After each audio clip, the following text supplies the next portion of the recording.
Hey friends, my name's Aaron Ciotti. Everybody calls me Ciotti. Apparently the computer can't handle anything ever. That was me trying to play you... Oh, wow. That was me trying to play you some of the Insta360 Go 2 footage from the Sunny King Criterium yesterday, but I don't know what's happening here. I got... hey, there it goes. Now it's back. This is going to be a bit of a recap stream. We're going to talk about the exploded AOS Cine 2.5 and the crazy winds yesterday, and yeah, we might do some tiny whoop stuff. We'll see if we have time. But yeah, the main thing that I wanted to, so I'm still exhausted. Yesterday was a 17-hour day for me. I woke up at 7 a.m. and I did not get home until a little after midnight. So yeah, incredibly long day yesterday. I got a good chunk of sleep, which was great, but I'm still just like trashed from yeah, just being awake so long and just using my brain for so long. My dad came with me, and he was my drone tech, which was awesome. Super fun getting to hang out with him all day. And so yeah, he was changing batteries and unplugging balance leads and keeping the pop-up tent that was giving us shade from flying away because it was, again, super windy, super gusty. And yeah, I think this is the 4th year that I've covered the Sunny. So, what is the Sunny King Criterium cycling race?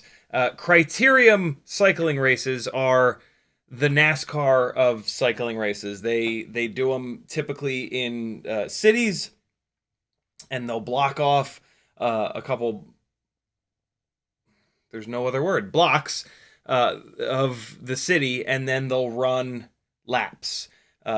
In Anniston, Alabama, for the Sunny King Criterium, it's is it 4 blocks? It's either 3 or 4 blocks that they I had to do it again, that they block off. And then so starting line, they go straight up, turn 1, turn 2, all the way down, turn 3, turn 4, and then back up.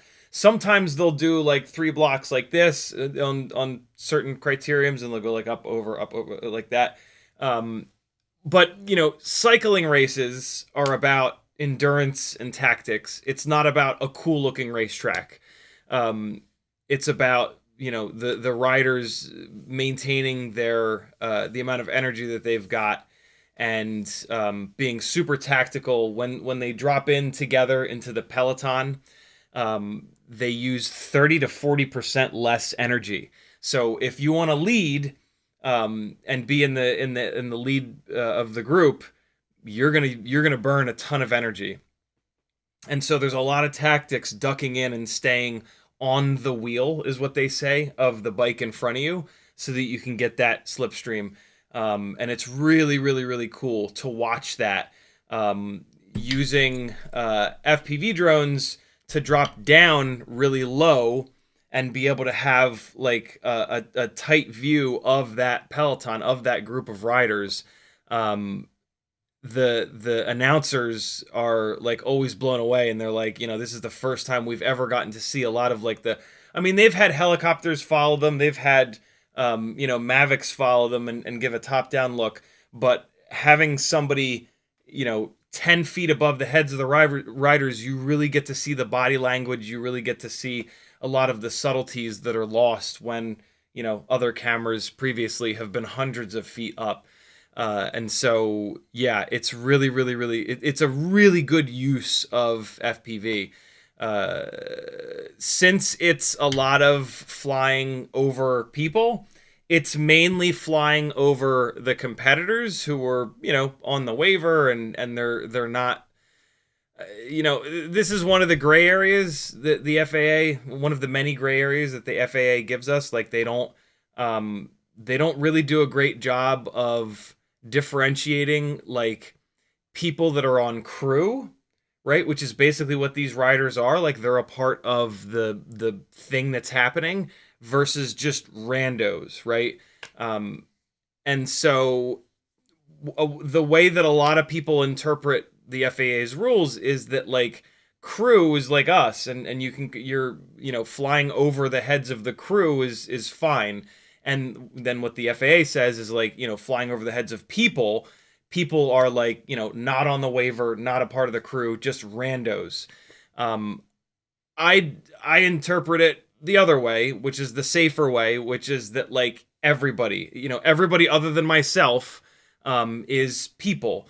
And so if I'm going to fly over the heads of people, I do it with sub 250 gram builds.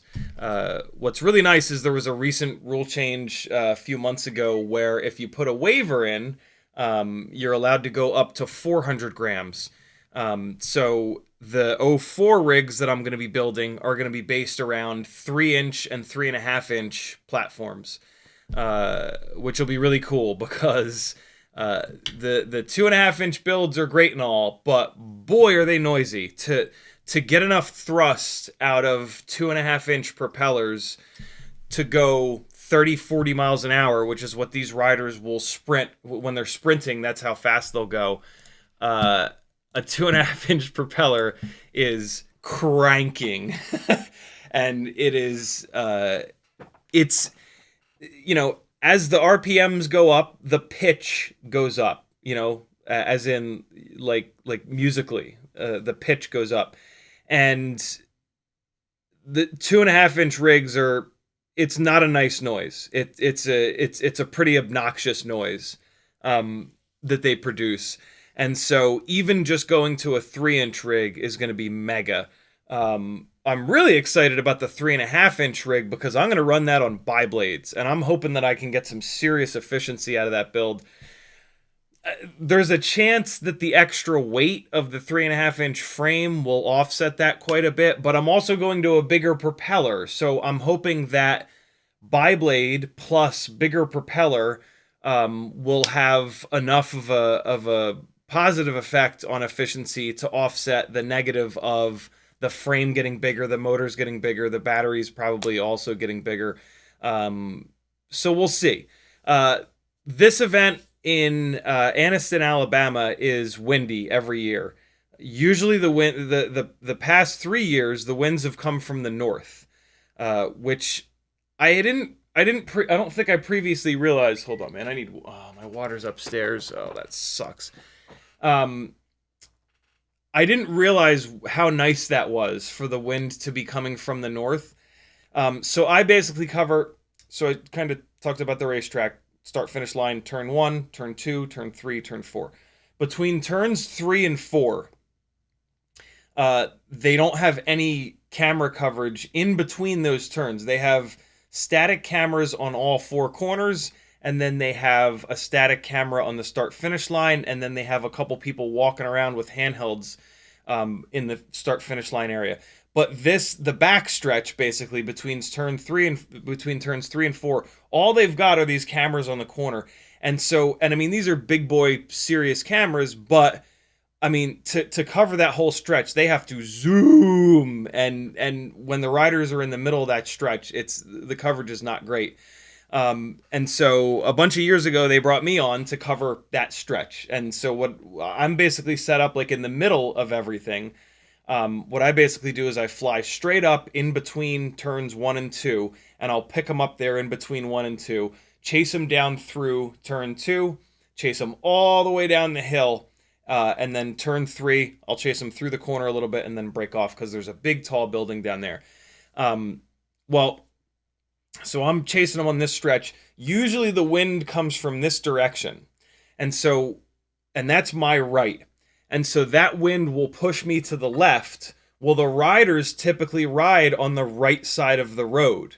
And so it's always been like really nice because I can just surf that wind. So basically, I'm nose down. The wind is pushing me like this. So what I've always been able to do is just yaw to the right a little bit and get like a nice flat shot of them from like a rear 3/4 where I'm just crabbing. I'm just sort of crabbing like this sideways, but the camera is nice and flat, right? Because I'm just yawing into it. And so the wind is pushing me like this, so I'm pushing against the wind, and then I'm just kind of, it's been really nice.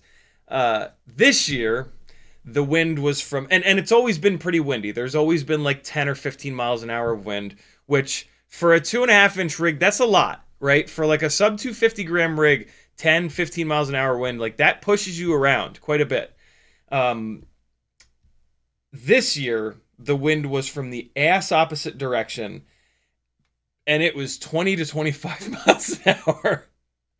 Like, it was so bad this year that even the announcers like were over and over and over again mentioning like the blustery winds, and like they were starting to get like windburn on their faces.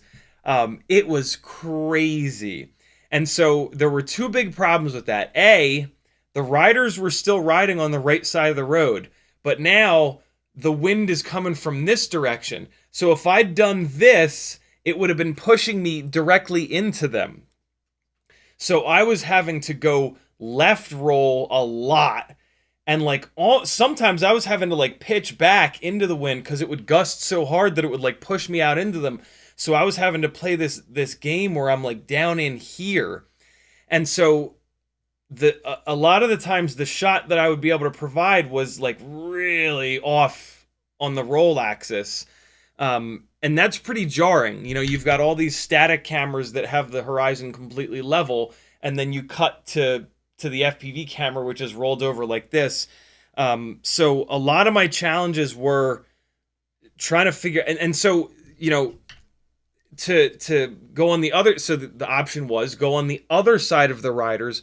Well, now I'm outside of the barrier. There are spectators. There's people walking. There's like a big long fence, and it's just not as nice of a shot, and it's much tighter for me, and like, you know, I really try not to be over the spectators, and so it was a really, really, really big challenge, but we made it work, and they still took a lot of my shots. They still used my camera quite a bit on that backstretch, which is always awesome. That's how you know you're doing a good job. I had no comms with the TV truck, which is always a massive challenge.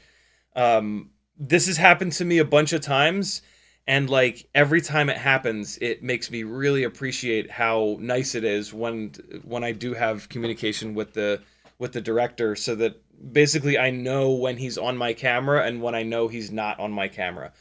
The biggest problem with that is that if I don't know, it's not a problem when he takes my camera. It's a problem when he goes off of it. You know, I fly in a way that like I'm giving a good, I try to give a good camera shot as much as I possibly can. So launch, get into position as soon as possible, and then point the damn thing at the riders in some form or another that tells the story, right? The story is who's passing who's in the lead, how big is the gap, all that stuff. And so I try to just keep the thing pointed at the riders at all as often as I possibly can, so that if it makes sense for the storyline, they can take that camera, show the gap, show who's in the lead, whatever it is. Well, and so, you know, from the moment that I take off and get into position, I'm trying to do that as early as possible.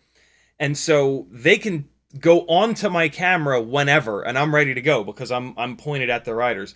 The problem is, as I'm going down the hill towards turn 3, or if I'm like setting up to get ready to pick the riders up, if I don't, if so we'll talk about if I don't know when they take my camera, sometimes I'll be hovering above and I'll be lining up a shot where I'm going to drop down and swoop in with them.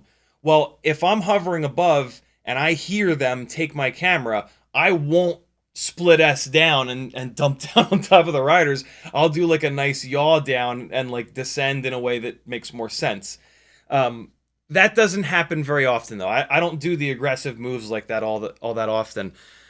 Unfortunately, on the last lap of the men's race, I did a battery change and I wasn't able to get to like the position that I really like to start from, and so I had to shortcut it over here.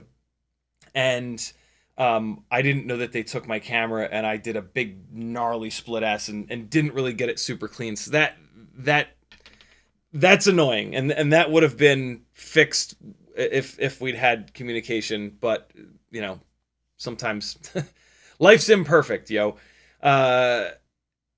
But the bigger issue is on the other side of it, and in the end, it just makes more work on the director. But like when I'm barreling down the hill towards turn 3, if I don't know when they jump to a different camera, I don't know whether or not I need to like break off slowly or turn back towards the rest of the field.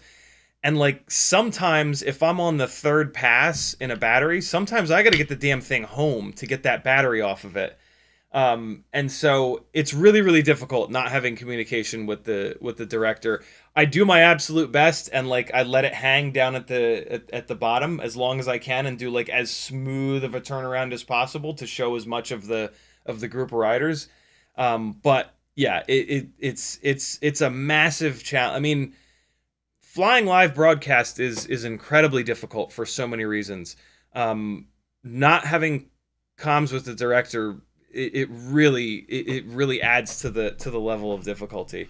And so you end up flying differently, and yeah, but make it work. You know, you're given a bunch of problems, you solve them as best you can, and you learn as much as you can so that you can hopefully do a better job next time. So the AOS Cine 2.5 took a bit of a tumble. ESCs will all eventually die. They are like the thing that every second that you spend armed, the ESC is one of the main things that takes the abuse, right? It takes all of that battery voltage and then meters it out to all of the individual motors. Every single time you hit something and there's a back EMF spike, that hurts the ESC. You know, all of our stuff is made God knows where, to the lowest bidder. And so the FETs and just various components on the ESC are not like absolutely top notch.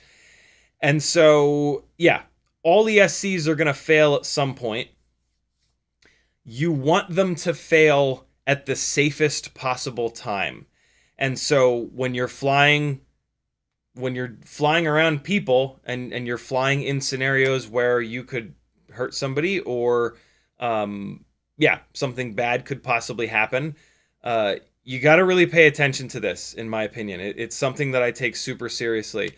And so the way that I've kind of figured out to minimize that is that every like second or third battery, when I'm flying back to the tent or just back to myself to change batteries, I'll do a bunch of... This is why, like, a lot of times when you see me take off, I do this in the front yard all the time. When you see me take off, I'll do a quick flip or roll. When you do a flip, the end of the flip, it's going to fire two of the motors up really hard to get that thing stopped. And so you'll see me do like a right flip and a left flip a lot of times when I take off. And I do them as low to the ground as possible, so that if this is the moment that the ESC is going to let go, it's going to do it in that last little bit of the flip, and it's going to fall out of the sky from a nice low elevation and hopefully not hurt it. And then you get to decide, is it just a freestyle rig that's for fun and it's okay, I'll keep flying it because I'm not flying over people, or if it's an important rig, is that it? Is that ESC coming out and going in the goddamn river? With any of these rigs that I fly on gigs, that's the deal. Like it desyncs one time and that ESC is done forever. It's gone. And so that's why I do flip. That's the only reason that I do flips and rolls at this point. But the PID loop doesn't typically demand 100% of the ESC. And so every few batteries, what I'll do is I'll get a good head of steam up. I'll kind of come in hot, relatively low, where there's no people, empty parking lot right next to where I fly from. It's perfect for this. Generate a bunch of momentum, nose down, and then put the nose up in the air and just hammer the throttle. And it keeps it from hitting the ground because you've just dropped lower as you've pitched back, and it stops it. And so I'd done that a bunch of times. This happened, I think, like halfway through the men's race. So I'd been flying for about an hour and a half at that point. And I'd probably done that maneuver half a dozen times at least. But this was the one. And I came in hot. I pitched it back. I stabbed the throttle. One of the motors let go and it death rolled to the ground, I was really low at this point. It death rolled to the ground, slammed into the ground, cartwheeled, and it actually, I was kind of headed towards myself, but off to the left a little bit. It tumbled straight into there was like a little short literal brick wall, and it tumbled right into the brick wall. Like the initial tumble wasn't bad because I was pretty low, and I'd already scrubbed a bunch of the speed, but then it just, literally hit a brick wall. The AOS, so this is one of the old school, I think like V3 maybe, AOS Cine 2.5 frames. Both of the old school AOS Cine frames, the 2.5 and the 3.5, in my opinion, are ultra fragile. They really sacrificed durability for flight quality and flight performance, mainly because there's no support for the duct out here. This is one of the ducts that didn't break. It's not. Oh, this is the one that did break. This is one of the ones that didn't break. And if you look at the amount of deflection that I'm able to, I'm not pushing hard on this. If I push down hard on this, it'll just break. I'm not really pushing down hard on this. When I first built this AOS Cine 2.5, I took it out in the front yard, and from about 4 feet in the air, I did a flip, and the previous ESC desynced, and it fell to the grass, and it broke one of these. It didn't break both the top and the bottom. I think it just broke the bottom. But on like a 4-foot crash to the grass, it broke one of these. It broke the bottom plate, and unfortunately, it's one giant bottom plate. So I had to swap the entire bottom plate out. And then I swapped that bottom plate out. I thought that I'd figured out the problem. I went back out there, and the same thing happened, but it fell down onto the sidewalk, onto the concrete, and that broke both the bottom and the top plate. And it was, again, from like 5 feet. And so the old school AOS Cines are basically frames that if you crash, they blow up. But when you don't crash, they are very efficient. This build, with the same motors, same props, same everything as the other really popular. I mean, this is an actual box frame. This is really what a box frame is. Top plate, bottom plate, super simple.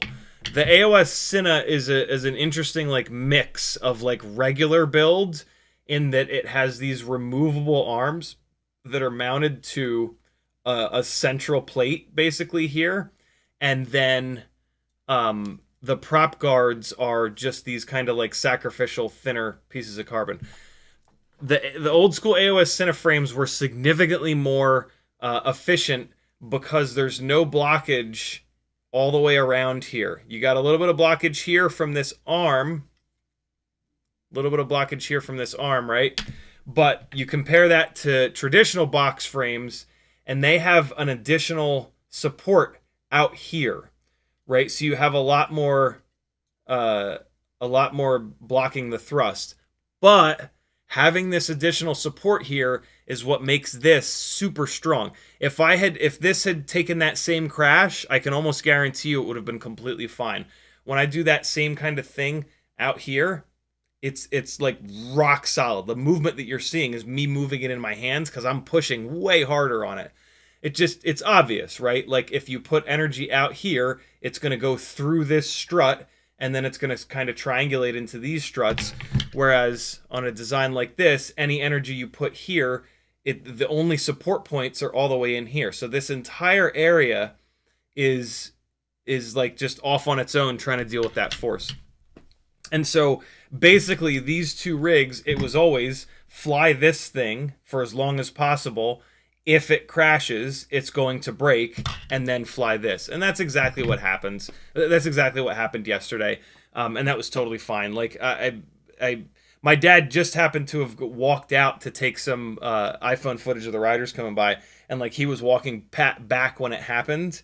And like as soon as it hit the ground, I was like, yeah, it's done. And then he goes, it's broken, grab the other one. I was like, cool. And I didn't even go get it. I just let him grab it. I just screamed to him like, unplug it. And I just grabbed this one, threw a battery on it, and I was back up in no time. But unfortunately, this is the rig where an Insta360 Go 2 TPU mount exists. There is not one for this. So this is the Lumineer. This is a Ryan Harrell designed frame. It's awesome. This is the Lumineer QAV Pro or QAV Cine. This is the super old version of it. This is the old Freybot version with the cool kind of like purple-green holographic-ish standoffs. There's a newer version of this, which is the same thing. The standoffs aren't as cool. But the newer version, it's not called the Freybot edition anymore. The top plate here is quasi-isotropic carbon, which has multi-directional strands. And not multi-directional, but like normal carbon fiber, the strands go north, south, east, west. So their normal carbon fiber is really strong north, south, and really strong east, west. It's not strong on the diagonals. The quasi-isotropic layup of carbon, they lay them north, south, east, west, northeast, southwest, northwest, southeast. And so you get strength in the diagonals. And so for a frame design like this, where there's all kinds of angles, quasi-carbon is a much better choice for a frame like this. Ryan did such a good job on this frame design that even though mine is not quasi, it's super strong. Like it's really strong in all directions, and it's completely fine because of the structure. Because of the structure of this particular box frame, it is just really strong. And so I never bothered to change from the old school Freybot edition to the new one. And then the really new version of this is a 2-inch build. The 2-inch version was designed for this. So this was designed back in the Vista days. The 2-inch version of this was designed for the 03. One of the reasons that they went down to 2-inch is because the 03 is heavier than the Vista setup. Unfortunately, for what I'm looking to do, the 2-inch would not have nearly enough power or runtime. So for me, the 2.5-inch builds are as small as possible for basically the performance envelope of what I'm doing here. The speeds that I need to carry, the winds that I need to push against, and the runtime that I realistically need to stay up in the air and stay, getting the coverage that they're looking for. And so yeah, the AOS blew up pretty spectacularly. This part of this was like laying on the ground near it. And this is, I mean, like, there it is. So a little bit of carbon fiber on my desk. So yeah, this thing is donezo. Oddly enough, this was the last gig that I was going to be flying with the Vista setup. I'm going to all 04 stuff. And I'd placed the order for the 04 Pros and the new AOS frames, the 3.0 and 3.5, before this event. So the plan was already to, you know, basically retire these two at the end of the event. And what I'd kind of decided in my head is that I was going to leave one of them put together, because they're still fun to fly, and there might be a reason for them at some point. I was going to leave one of them together and then pull one of the other ones down and move the parts around. And this crash kind of made that decision pretty easy. I'm absolutely not. I don't even know if you can still get these old AOS Cine 2.5 top and bottom plates. Although I might have an extra set. I don't remember if... I remember I had to order an extra base plate because I broke the one, and then I had to order an extra top plate as well. I don't know if these are those extras that I ordered, or if I then ordered another set after that. Hopefully I didn't. Hopefully I don't have an extra top and bottom plate, because that makes that decision super simple. I leave this one put together. It kind of is what it is. I'm going to see if maybe I can put like an 03 into this, because the 03 will still work with Goggles 3 and Goggles 2, right? So it would be cool to have a 2.5 inch 03 kind of setup as like a third level backup. But the 04s are going to go in the 3.5 inch and the 3 inch. That would all, yeah, I'm going to really try hard to get an 03 into this, because that would just be hysterical to have like a 2.5 inch build with 03, and then a 3 and a 3.5 inch build with 04. That'd be really, really nice. And so, yeah, and it's cool that this is the durable setup, right? Like, leaving this one, I would have been really tempted to leave this one put together because it is more efficient. But this makes that decision pretty simple. So this guy will be coming apart. Sad to see it go. I've put hundreds and hundreds and hundreds of batteries through this at live broadcast events over the last couple of years, and it's been absolutely fantastic. Luckily, I haven't had any crashes or failures, and it hasn't broken since when I first built it, and I had some weird ESC desync issues. But yeah, pour one out for the homie. This is yesterday was the last ride of the AOS Cine 2.5 version 2 or version 1 or whatever the hell it was.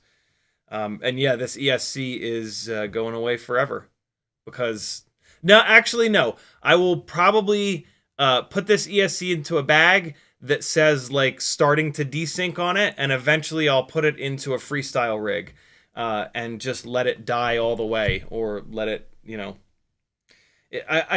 electronics that are starting to go, I will hang on to, and then basically build like a one-way rig with it that I fly really hard and really reckless, so that if I lose it on a rooftop, it's a shit ESC, it's a flight controller that was, you know, acting up, it's a set of motors that aren't like the best that are available, that kind of stuff. So yeah, there's that. We're gonna watch a little bit of the Insta360 Go footage. So that's I am gonna look. I think maybe there's I think there might be an Insta360 Go 2 mount for this, but if I remember correctly, the 3D design file is really rough, which is why I think I asked Brain 3D to print it for me at one point, and he was like, "Yo, this file's really rough and it needs to be like redesigned." And I just said, "Don't even worry about it," because I had also found the file for this. And so I'm gonna look a little bit harder for an Insta360 Go 2 print file for this. I know that there is a naked GoPro mount for this QAV, whatever, Cine Pro S, whatever it's called. And I do have a GoPro 6 and a Hero 6 and the naked GoPro kit. So this might be my my push to finally tear that GoPro Hero 6 apart and see if I can convert it into a naked GoPro without destroying it. Because yeah, the 2.5 inch. This is a really popular platform for naked GoPros. That's why this is a very similar platform, power to weight and all that wise. That's why this thing was so great with the Insta360 Go 2 on it, which is you're gonna see a little bit of that footage today. Unfortunately, I only got footage of the women's pro race. I was right before this fell out of the sky, I was planning on putting the Insta360 Go 2 back onto it to get some coverage of the men's race, but it died before I could do that, and there's no mount on this one. So I just have the women's race, also unfortunately, but as usual, the Insta360 Go 2 was being an idiot, and it didn't record. It just recorded, me going, "Is it on?" for a bunch of the files. But I got a little bit. It looks like I got 3 or 4 passes, and so I played a little bit of that on the intro. Actually, we might as well just dive into it, and I'll play some of those files. So I'm just gonna go through all of them. So yeah, here's it failing the first time. Here's some actual flight footage. So I'll put it into 16:9. You can see how windy it was. Can you please just work, man? It might be because it's trying to play it off the card. I told it to import. Yeah, this ain't gonna play ball. It was totally fine, but now it's not. Let me make a quick folder, dump the footage into it, and then in theory it will it'll stop acting like an idiot. So 2025, this is how you should organize your footage, by the way. 2025-4-5 Sunny King. And then so we don't want the LR, we don't want the LRVs, those are low res vids. We just want these. All right, so we'll let that go for a minute. Hey, this new this OWC enclosure that I've got, I think I need to return it. I thought it was the USB cable losing connection, but now I'm starting to think that the enclosure is bad. It's OWC's $70 or $80 double drive enclosure, and the drives just drop off. The drive, like, at random, after like an hour or two, the 2 hard drives in it just disappear from the desktop, and I have to cycle the power on it to get them to show back up.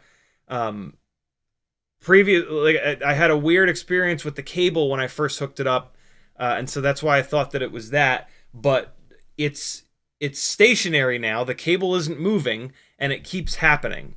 And when I go over there and flip the power off and on the hard drive, the drives remount.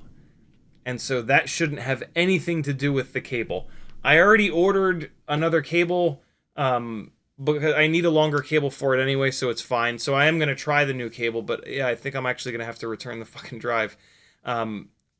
I guess I'll just get the same thing because I have heard good stuff about OWC, although my dad was telling me some funny stories about the guy that owns OWC, and him being kind of a shithead way back in the day. But I have heard good things about OWC. And so, and the $150 Thunderbolt drive enclosure that I have coming, they kind of match. And so I would like to have two of their drives. So I think I'm going to try another one. I think I'm going to do a return, but then order the same thing. And hopefully it doesn't unmount the drives at random like this, because that sucks and that kind of kills my workflow. So, trials and tribulations of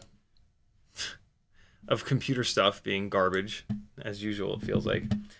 In the chat, Alexander Lewis Hughes was first, Bad was next, Schnauzer FPV, Fizz FPV, or just Fizz PV rather. Matthew Wegner, Frank Nicholas, Apache Smoke Wounded Sniper, Uriel, Smoking Dog Cujo, Indo Straya, Andrew Taylor, Willie FPV, Game Cinna, Kelvin Knudsen, Rock Crawler, Uriel again, Gusto, Chaser, Kazuma, Gusto, Matthew W again. If you want a random shout out, you got to get into the live streams early. The best way to do that is to go over to CiottiFPV.com and join my Patreon. By joining my Patreon, you'll get on my email list, and you will get full access to the Discord. And I do an @everyone on Discord, and I do a Patreon post before every live stream. So you'll get both an email and a Discord notification every single time I live stream, and then you can come in early and hear the gangliest of all the ganglies say your name, and then you'll feel good. And that's okay. Nothing wrong with that.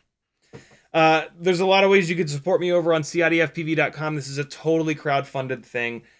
So I do need your help. Hopefully you've gotten some value out of these live streams, entertainment, laughs. Maybe you didn't buy something and that saved you $20, $30, $40, $100. Maybe you did buy something that you're really enjoying. Help a brother out. Let me keep giving you that enjoyment, that money savings, that whatever, by supporting me. Patreon is the best possible way that you can do that, and it's only $3 a month. That's 10 cents a day, my friends, and it makes a massive difference.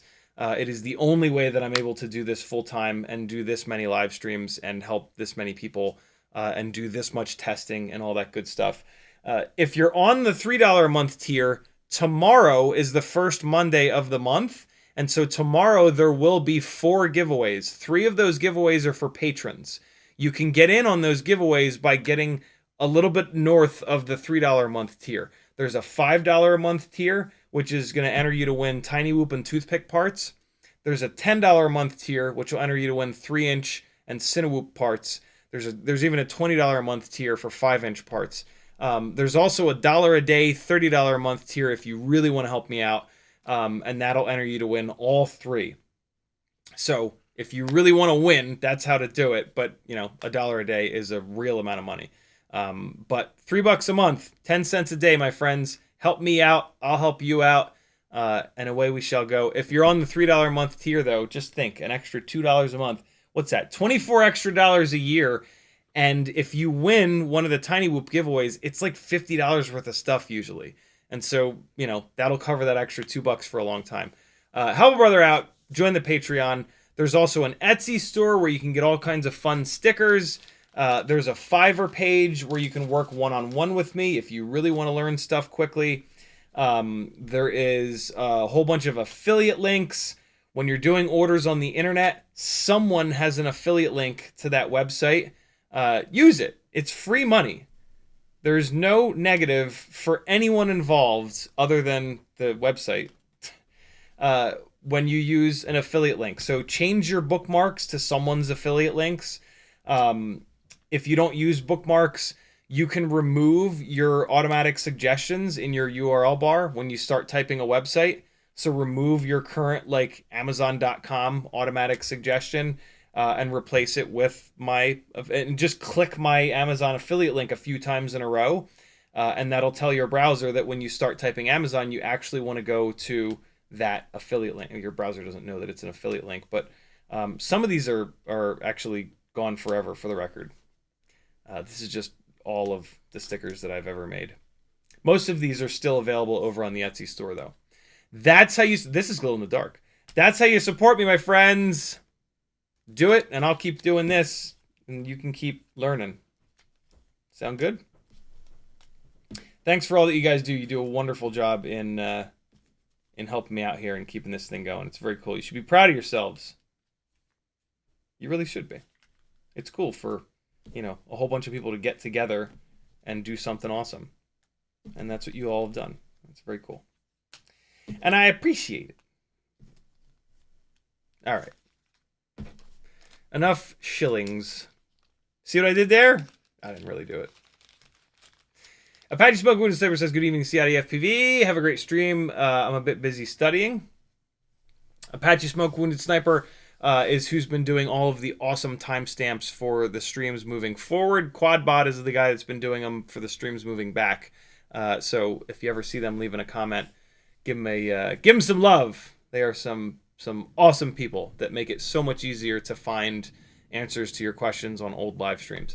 Willie FPV says, can you comment on actual situation with 34% customs from China, how it impacts on FPV market in on USA?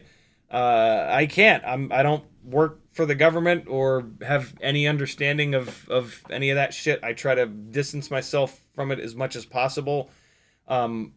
What I've heard, though, is it's going to be closer to 50%. And my extremely limited understanding of it is just basically going to be that anything made in China is going to cost 50% more money. And so, yeah, that's going to be absolutely awful. Every 100 years in this country, the administration does dumb shit like this with tariffs. And it exactly coincides with massive depressions and or recessions. But I'm sure that it won't this time. You know, I'm sure that it'll defy any logic or history, and it'll be great this time. Right? That's what all the Trump people are telling us. They couldn't possibly be lying, right? So we'll be fine. It definitely won't be a complete and utter disaster.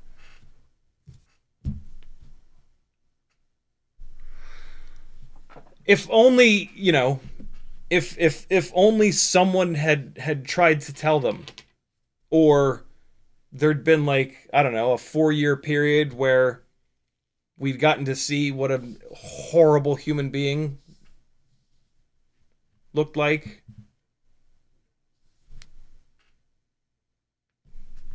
You know, we didn't try hard enough, I guess. Calvin Knudsen says, ordered on Etsy, asked for a goggle strap, F depression. Can you toss a Prophet Island too? Thanks, brother. For sure. Thank you for the Etsy order, my friend. Very, very cool of you. Yeah, I'm putting Propodiles in with everything that I ship out, unless I forget. I think I've only forgotten once, though, so your chances are pretty good. Thank you for the order, my friend. Hey, speaking of Patreon, I missed a couple of shout-outs here. When you join the Patreon, you get a well-deserved shout-out. Also, on March the 30th, I think that I gave him a shout-out for this, but I usually delete the emails when I give the shout-outs.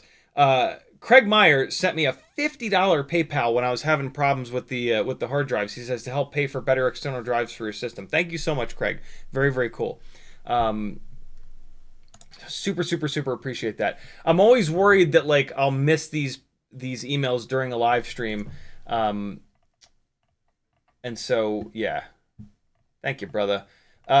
Speaking of Patreon, though, Jonathan Carlock, thank you for joining the Patreon, man. Welcome to the Gangly Gang.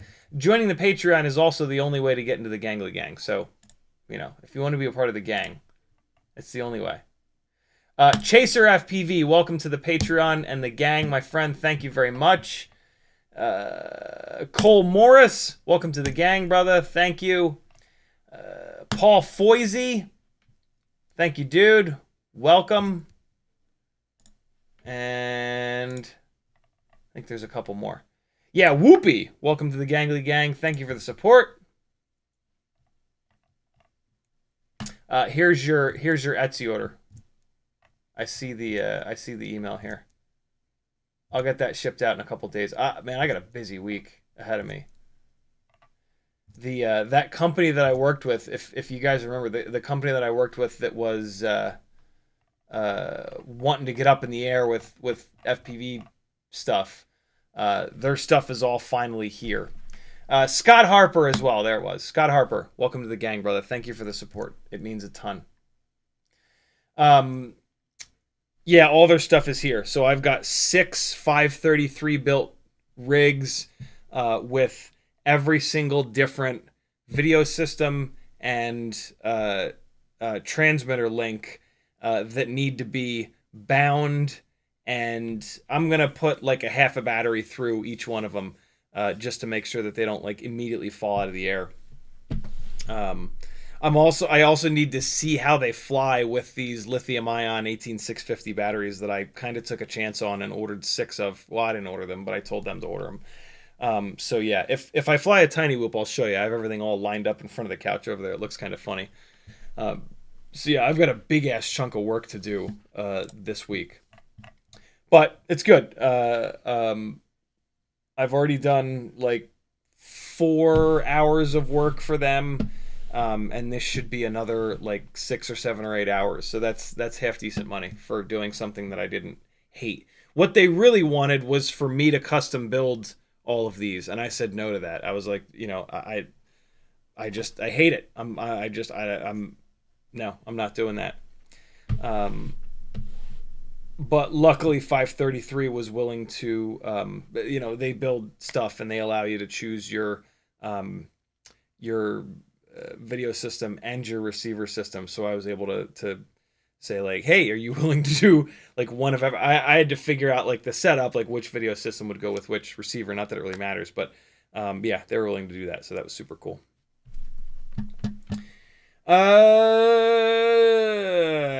Kazuma says 6 batteries a day, almost flinging air mode only, but can't seem to get a split S. Can power loop and flip. Nice. Yeah, split S's are tough inside the house. You got to be crisp. Everything has to happen quick. What does help, though, is if you fly nice and low, do a big throttle blast so that on your way up, you can get the split S going and then drop down. If you fly up by the ceiling, you got to like you're as soon as you come off the throttle to get the split S in, you're going to start plummeting towards the ground. So you can give yourself pretty much twice as much time by flying low, throwing, invert, split S and down. So give that a shot. You were probably just flying up high and just trying to do it and drop down, and that's tough. That's even tough for me to do. Craig says, happy afternoon, Gaggly Gang. Good afternoon, rather. Gert Jan X is in the house. I haven't seen you in a while, man. Hopefully you've been good. He says, hey, man, hello, gang. Nice to see you all again. Uriel says, the first driver acted on the noise of the drone, has to get used to it. Driver. What's that in reference to? The first driver acted on the noise of drone, has to get used to it. Driver. What do you mean? Oh, wait. Hey, the footage is done transferring. All right, hold on. I got to quit out of the Insta360 software. And then I'm going to import these from the hard drive. Oh, I'm so silly. I put them on the slow hard drive. Well, maybe it'll be better than them pulling off of the camera itself. Doesn't look like it though. We'll see how this goes. Let me turn the volume down. And so yeah, this is where I'm launching from. So this is also the parking lot that I was doing that. And this is the little brick wall off on the right here that it slammed into. So yeah, I came diagonally across the parking lot here, nice and low, and then it fell out of the sky, tumble, smack right into this little brick wall. The brick wall was a little bit closer too, and that's actually where it hit. But yeah, that's what happened. The American flag got all torn up because the wind was going in different directions, and it was like so nuts that the flag got all wrapped around the ladder truck. And it just annihilated this poor, gigantic American flag. But you can see how outrageously windy it was. That flag is fucking massive.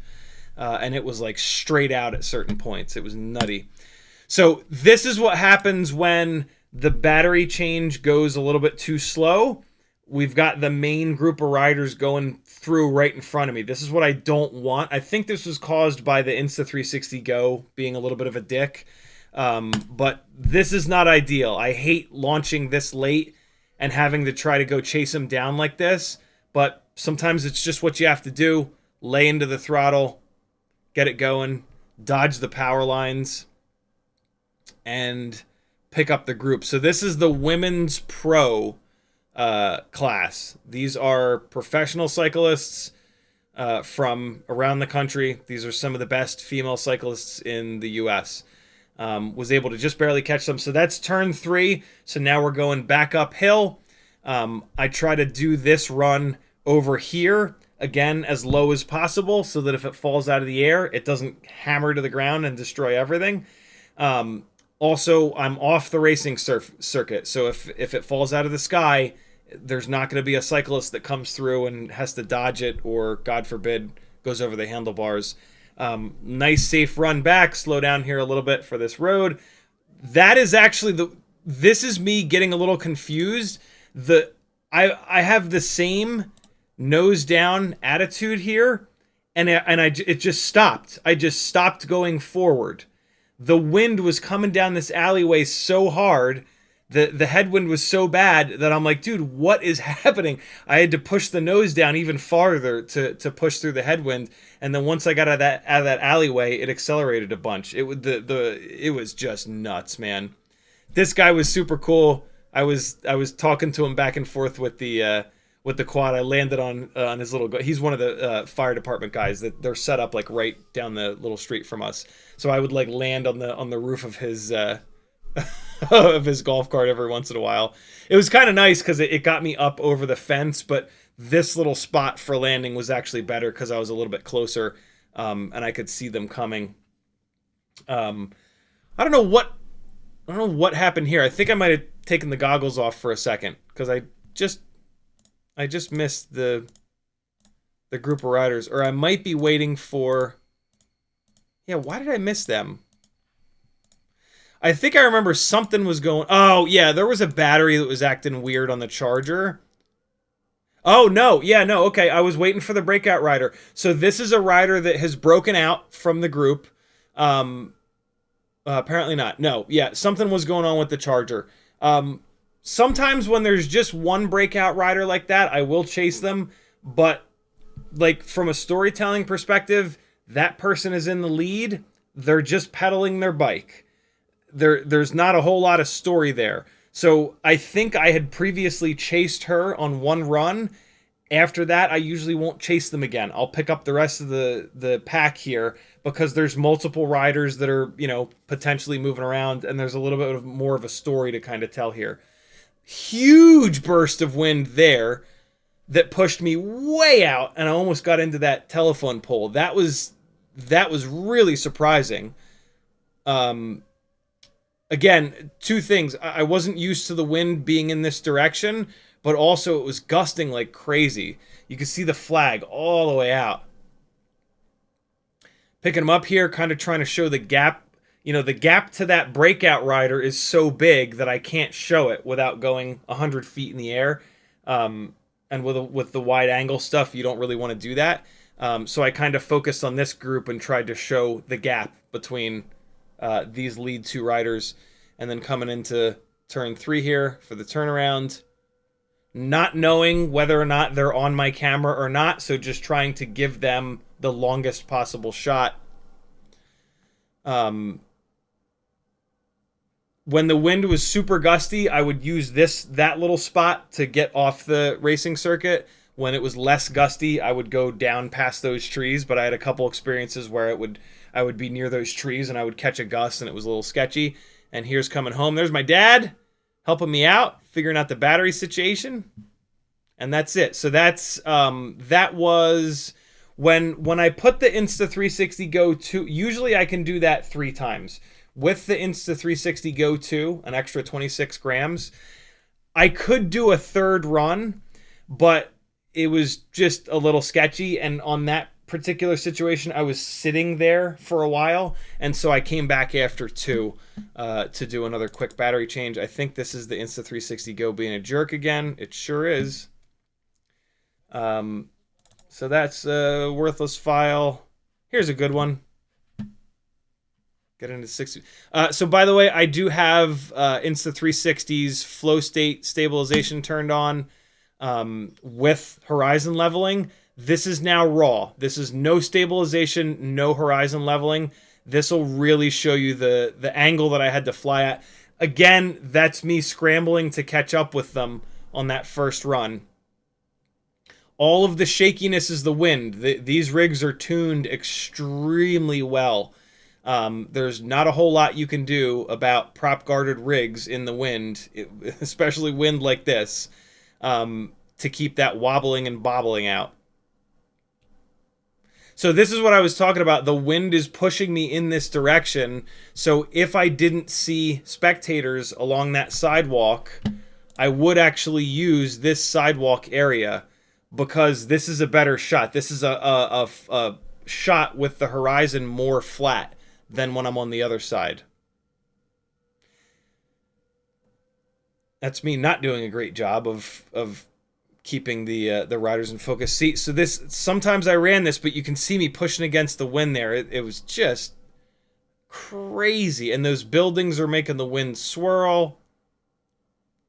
Big challenge. On this flight back up the hill, it's a game of me looking at the amps and trying to run as low amps as possible to fly back as efficiently as I can. I gotta groove a little bit though, because these riders are charging up the hill. Like, they get up that hill pretty quick. And so ideally I like to try to get up here a little bit before them. I think this is one of the times that I landed on his roof. He was a super cool guy. But yeah, look at the wind, man. Look at how hard it is for me just to put the damn thing down. So there was... there goes the lead breakout rider, I think. I didn't go back quite fast enough. Again, it's just that one single rider, so I didn't pick her up. I grabbed these two that are kind of leading, starting to break out from the peloton a little bit. Chase them down. So here you go with no stabilization. Look at the angle that I have to be at on the left side of the road here.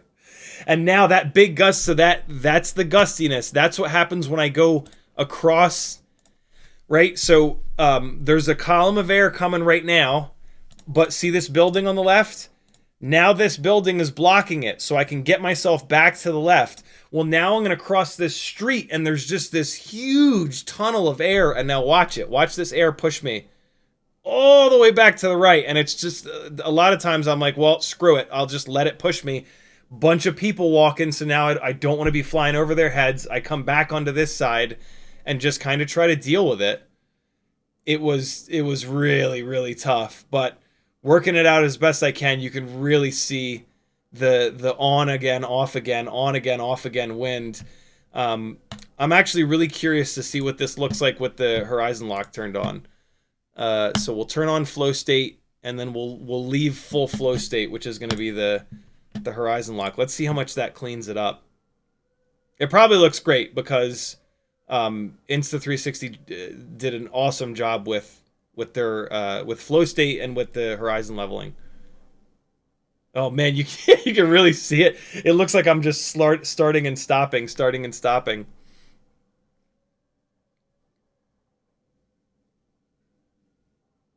Every once in a while, the wind would calm down a little bit, and I'd be able to get like a nice tracking shot here, but it was pretty rare. And you can see they prefer the right side of the road, right? Because they want to go outside, inside, outside on the corners. Wow, flow state really cleaning that up. Still looks terrible though, because I'm moving all over the goddamn place, right? I'm getting pushed left and right, left and right, left and right. And then when that happens, you know, the PID loop is freaking out, trying to correct all the little bobbles. So when the PID loop freaks out, it makes my elevation go up.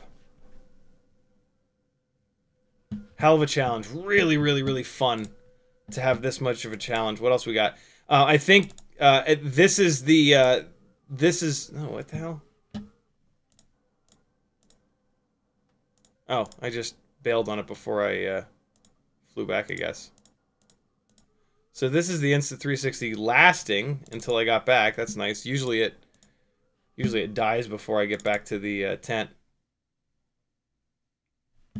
There's it being an idiot again. And I think maybe there's one more file where it actually hung in there. We'll see.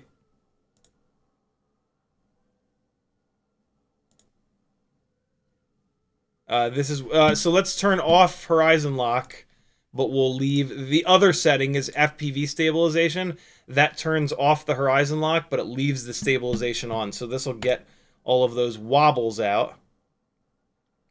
This was nice. They moved on the left side of the road. I was like, yeah, stay there. But then they started to pull back over to the right. I was like, ah, damn it. Because with them on the left side of the road, I can line up this really nice tracking shot.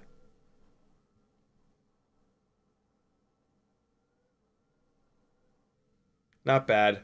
Really cool to see them like taking drinks, talking to each other, the body language. Really, really, really fun stuff. Yeah, and see, that's the wind pushing me into them. Trying to line that up, but it's really tough. And then this is really the turn that I kind of prefer. You kind of roll into it and slide backwards a little bit. When I do that turn, they'll stay on my camera quite a bit. It's really, really, really cool looking. And then again, I don't know if they're still on my camera, so I'm just kind of hanging to show that gap to the last little group there. Just fighting. Look at the angle. I just like all day I was just flying at like this Dutch angle. It was wild. And I think that's it. Yeah, no, that's the Insta360 Go being a jerk again. So I only got those 3 files. That kind of stinks, but it's better than nothing. Before the Insta360 Go 2, I would come home from like the first one of these that I did, maybe the first and the second one of these that I did, I would come home with nothing. You know, the live. Oh, speaking of. If you want to watch the actual live stream coverage, which is awesome because Brad is the announcer and he's amazing, and then you get the other cameras edited in from Mark, the director. It is up. The live stream was free to watch. Here it is. Feel free. So, what the fuck? Oh, dude. Oh, man. I'll betcha they had a live mic when the DJ was playing music. Well, maybe they'll get it straightened out. There's the link to it. Oh, man. I hope they can get that back up. Shit, dude. That sucks. What you want to do is just watch the end of the live stream, just the pro races. I only flew the pro women's and the pro men's race, and there's a ton of my footage, way more than what you just saw. You know, the live stream had all of the actual live broadcast footage, and the way that it's edited in is really, really, really cool. It's really neat to see FPV incorporated into live broadcast from, you know, directors that are really good at what they do. So if they can get that back up, definitely check it out. There's probably another spot where you can watch it. Sunny King Criterium live stream. Yeah, Alabama Cycling Classic should have a link to an off-site spot where you can watch the stream. Man, I hope that they get that back up on YouTube. Here it is. Sparklight. That's it. Sparklight. Oh, but see, Sparklight plays it live. I don't know if they have the replay though. Ooh. Oh no, that's 2021, 2019. 2024. Balls. I hope they figure out how to get it back up somewhere.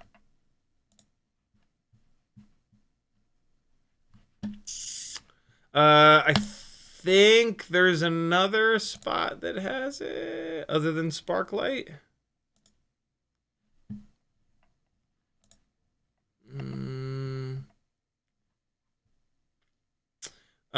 Cycling news broadcast is also available on the Aniston Cycling website. Let's see here. Oh, I'm not sharing my screen. Nope, that ain't it. Damn it. Oh, balls. If I find another spot with it, I'll let you guys know. Damn. That was about it. I love this event every year. It's incredibly challenging. It's incredibly fun. The people are great. Yeah, yeah. The live broadcast. I think FPV has a real home in the live broadcast stuff. It's just convincing the event organizers and the locations that drones are not the fucking devil. That is the biggest challenge that we run into with FPV for live event. But it's slowly catching. It's slowly becoming more accepted and less feared. So that's good. Those of us that are doing it just need to take safety really seriously, because the second that something really bad happens, that'll be it, and it'll punish all of us. So yeah, for all of you out there doing live broadcast stuff, please be super, super, super safe. And again, pour one out for the old school AOS Cine 2.5. It is donezo. It has drained its last battery. Let me get caught up on the chat here. Willie FPV says, I recently built Nexa 3.5 with 04 Pro. I love this drone with 1604 motor. What motor are planned to install with uBuild? The 3.5-inch build might get 1604s. I have a set of 1604s here that haven't had a home. It might get 1804s though. I'm kind of leaning towards the 1604s because I really want to do a 3.5-inch bi-blade. If I end up going with a 3.5-inch tri-blade, I'll absolutely go to the 1804s. But I want to try the tri-blade for the bi-blade first. So I think I'm going to do 1604s on that. And then on the 3-inch build, I'm really tempted to go 1404 to keep the weight down, but I don't know. On a 3-inch freestyle rig, I really like 1404s. These builds, though, I tend to look for wider, like 5-to-1 ratio of width to height stator motors, like the 1604.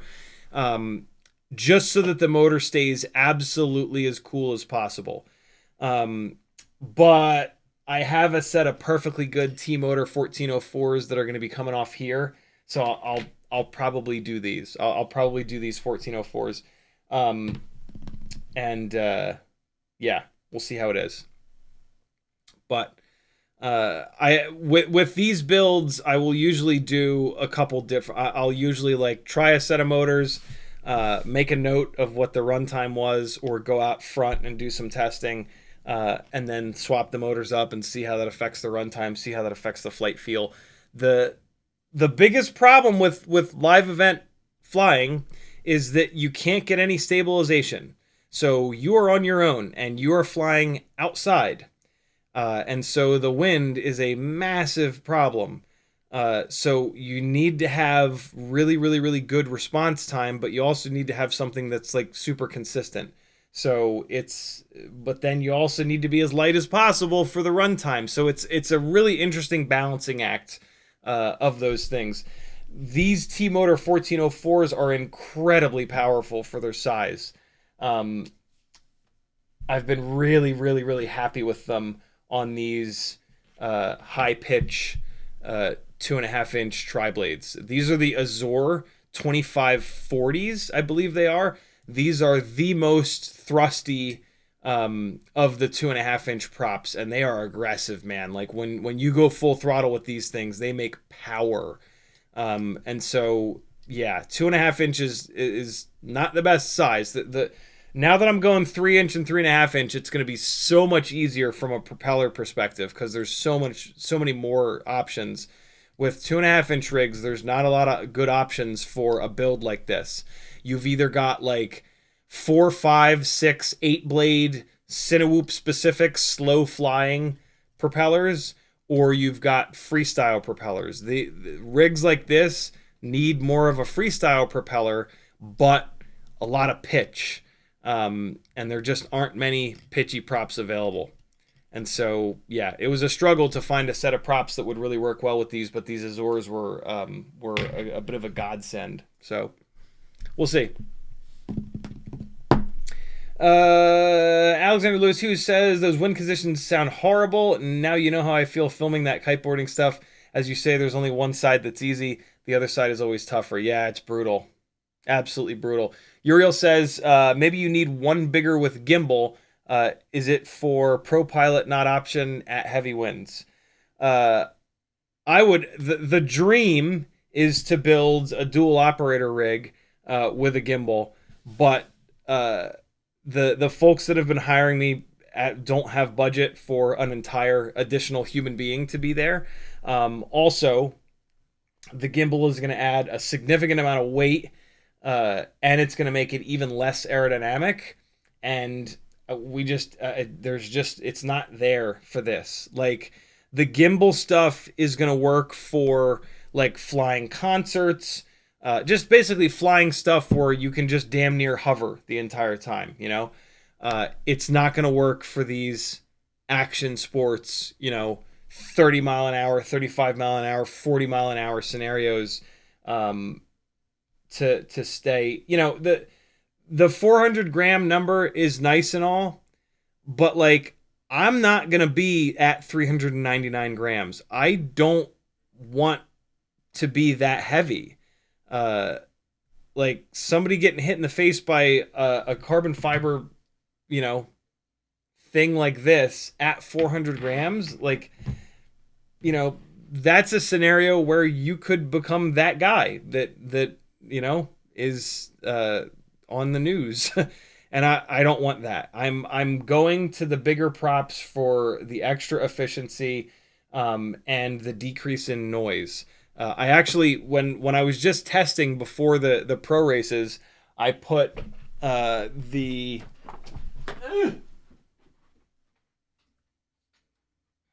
And I'd done this before, but this really solidified it. Just like in the parking lot, and when there was nobody on the actual track. This is an old school AOS 3.5 with these very cool GetRC prop guards. And when you run these this rig will normally take a 3.5 inch prop, but with these prop guards, it'll take a 3 inch prop. So I put this up in the air. I also put this guy up in the air. This is the Tooth Fairy from FPV Cycle, and it's got these silly guards on it, which will allow it to swing a 3.5 inch propeller. And I just, put these things up and down the street, and the difference in the sound profile is insane. Like, even just going up to a 3 inch prop with these like pretty aggressive like supports here that block a good amount of the thrust, they're like, these are silent compared to the 2.5 inch rigs. It's really incredible, the difference. And the noise does matter. It really, really does. When I'm trying to cover like the podium coverage afterwards, like you can very specifically hear the 2.5 inch rigs just as they're just hovering, right? Like, I'm just carrying like 247 or whatever it is grams, and it's just because of the little propellers. So yeah, jumping up to above 2.5 inches is going to be really, really, really nice. But in order to then carry a gimbal and then just having a second person there with the whole separate setup, right? Like, you've got to have a monitor or goggles. They've got to have a separate transmitter. It's like a whole big thing. God forbid you crash it. That's a nightmare. Landing it becomes a pain in the ass because you can't land it on a table, right? You have to hand land it every time. And when you're flying like 100 batteries a day, it's like, good Lord. So yeah, the gimbal thing is super interesting, and it's really cool seeing a couple people doing it for the concerts, but I don't see it for any kind of actual sporting stuff that involves speeds over like 10 miles an hour. I hope somebody proves me wrong, but man, there's a lot of barriers there. But man, is that the dream? being able to like rip down the sidewalk. The one sidewalk is always empty.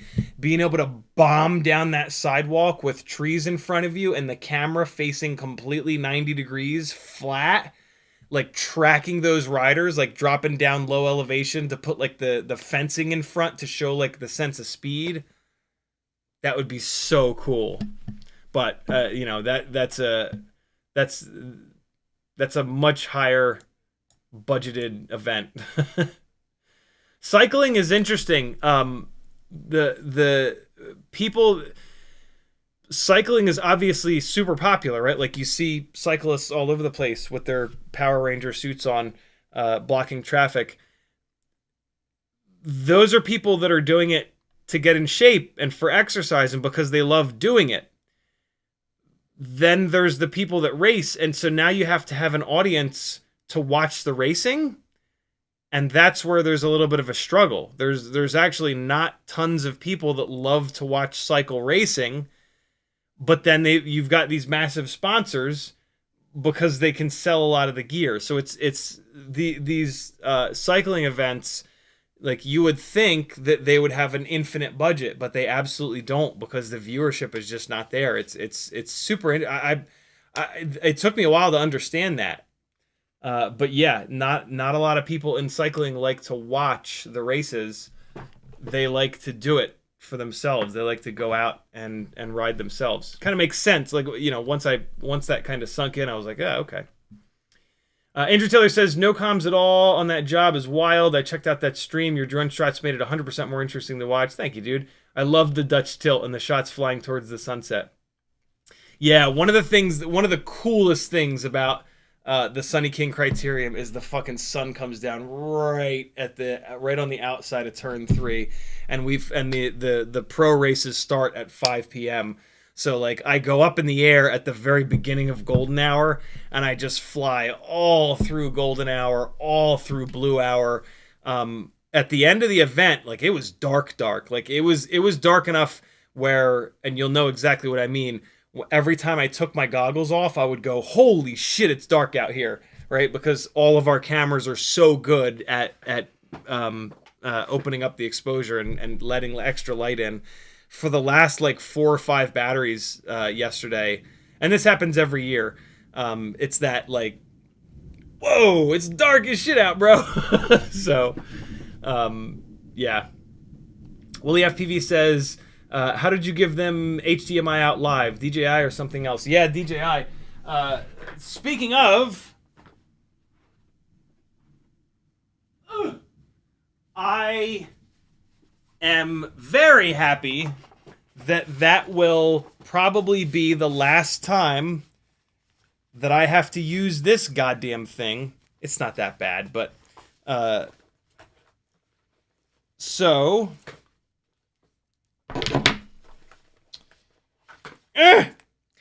this is the Jesus, what's it even called? DJI Smart Controller. They've changed the name. This is the original Smart Controller, which is what DJI forced you. So what it really is a set of gimbals and a way to fly Mavics and whatnot with your screen and everything on board, right? You don't have to have this silly little controller and put your phone in it. You've got a touch screen and you've got gimbals and you've got all the buttons and knobs and shit. Instead of making a separate box, which I'm sure they could have easily done, this is the only way that DJI would allow you to take the feed from any of their goggles and turn it into HDMI. Thank God Cosmostreamer figured out how to do that. But at the time, the Cosmostreamer was kind of a pain in the ass. So I bought this off of Joshua. DJI sold this for $1,000. And what annoys me about it is that for $1,000, you would think that this is like pro gear and it's just going to work all the time. It freezes. It freezes up. Like you'll be flying and it'll just black screen and you'll have to hard reset it by holding the power button down. It doesn't happen often. I think it happened like think it happened like 3, maybe 4 times yesterday over the course of like 2.5 hours of flying or so. So it's not like that bad, but for a fucking $1,000. But see, like for me, it's $1,000 just as a conversion box. It's not actually that. It's a set of gimbals. It's all right. It's all the other stuff. So like, my viewpoint on it is that for a conversion box for $1,000 to freeze up ever is completely insane. But that's not actually what it is. So luckily for me, Frank Nicholas is a super generous motherfucker. And he put together a Raspberry Pi and sent it to me that I'm going to be getting a $150 Cosmostreamer license for. And this will be the basis for the 04 setup. 2 HDMI ports, one will be output, the other one will be output to the TV truck, the other one will be an output to my phone, basically. Which I will use to just kind of spot check and make sure that this thing doesn't freeze up and drop out. I assume that it won't. I've talked to a bunch of people that have used Cosmostreamer, and they don't have any of those dropout problems like those of us that have been using these. DJI does make a newer version of this that's $1,200, but after the experience that I've had with this and talking to some other people and needing to buy only their specific power brick to be able to fast charge this for $80 fucking dollars, I'm just done with it. I'm not doing their new. Plus, they on their new on the new smart controller, instead of having a USB port here that you can hook up to your goggles and then a USB port here that you can use to charge it, they took this port off and there's only one USB port, which just makes it so much dumber to try to be able to power the damn thing and have an input going into it. And so I'm not doing it. I've talked to enough people that have been using Cosmostreamer for long enough that are like, yeah, it's the way to go. That my new system will be based around this. So thank you again, Frank. Very, very cool of you to Raspberry Pi me. I just got to figure out how to use it. I haven't plugged it in or anything yet. I think I have everything I need, though. I think it's just USB from the now Goggles 3 to that. And then, yeah, I might need like an adapter or two here or there. But this, I don't have a reason for this anymore. So I think this is for sale. Joshua sold this to me for $800, and that's what it's for sale for. So yeah, if you want this guy, let me know. Otherwise, it'll be on my Etsy store at some point. I have the nice fancy DJI bag for it. I might actually keep this DJI bag.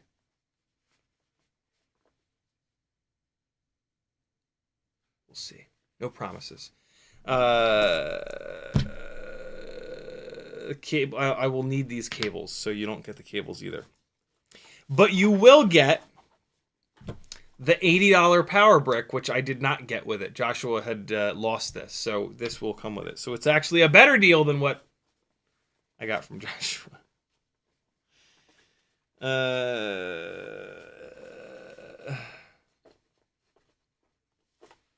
Willie FPV says, oh no, we got that. Uriel says, you should have guilted your dad into it. Say he was a distraction. Yeah, right. In reference to the crash, I think. Game Cinna says, there's these tiny whoop races called RaceGOW, or other ones that I forget, and you build tracks out of PVC and record your racing. How does it work? Do you record from the tiny whoop? Oh, I have no idea. I've never heard of RaceGOW. Yeah, I don't know what that is. Oh. Andrew Taylor says, Game Center, are you talking about RaceGOW? Ah, I'm not a racing guy. I don't really know anything about racing. But from what I understand, RaceGOW is similar to that. I think they give you the specs. I think they tell you like it's a PVC cube that's like 3 feet by 3 feet, and then a stick on top, and then you have to like they'll tell you what to do. Like you orbit the stick and then you go through the cube or whatever. I think that's how RaceGOW works. Don't quote me on that though. I'm not a race guy. I don't even play one on TV. Yo, I'm dying without water. Hold on. Here's a sneak peek of I knew there was something that I forgot. God damn it. There was something on Friday that I forgot. I thought about it and I was not down here. And I knew I was going to forget by the time I got down here. I wanted to schedule this edit to go up yesterday. Saturday is the best day to put edits up. I can't play the music for this, but here's the next RC drift edit that's going up. Hold on. I gotta play music that won't get me copyright donged.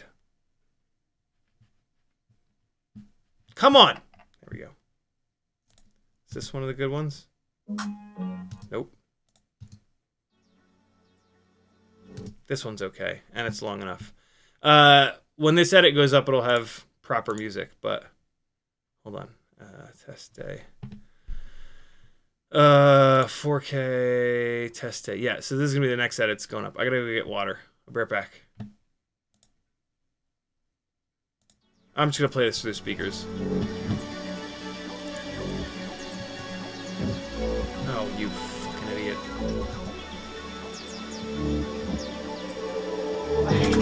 Ah! No!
All right, you have to wait for the edit to see the rest.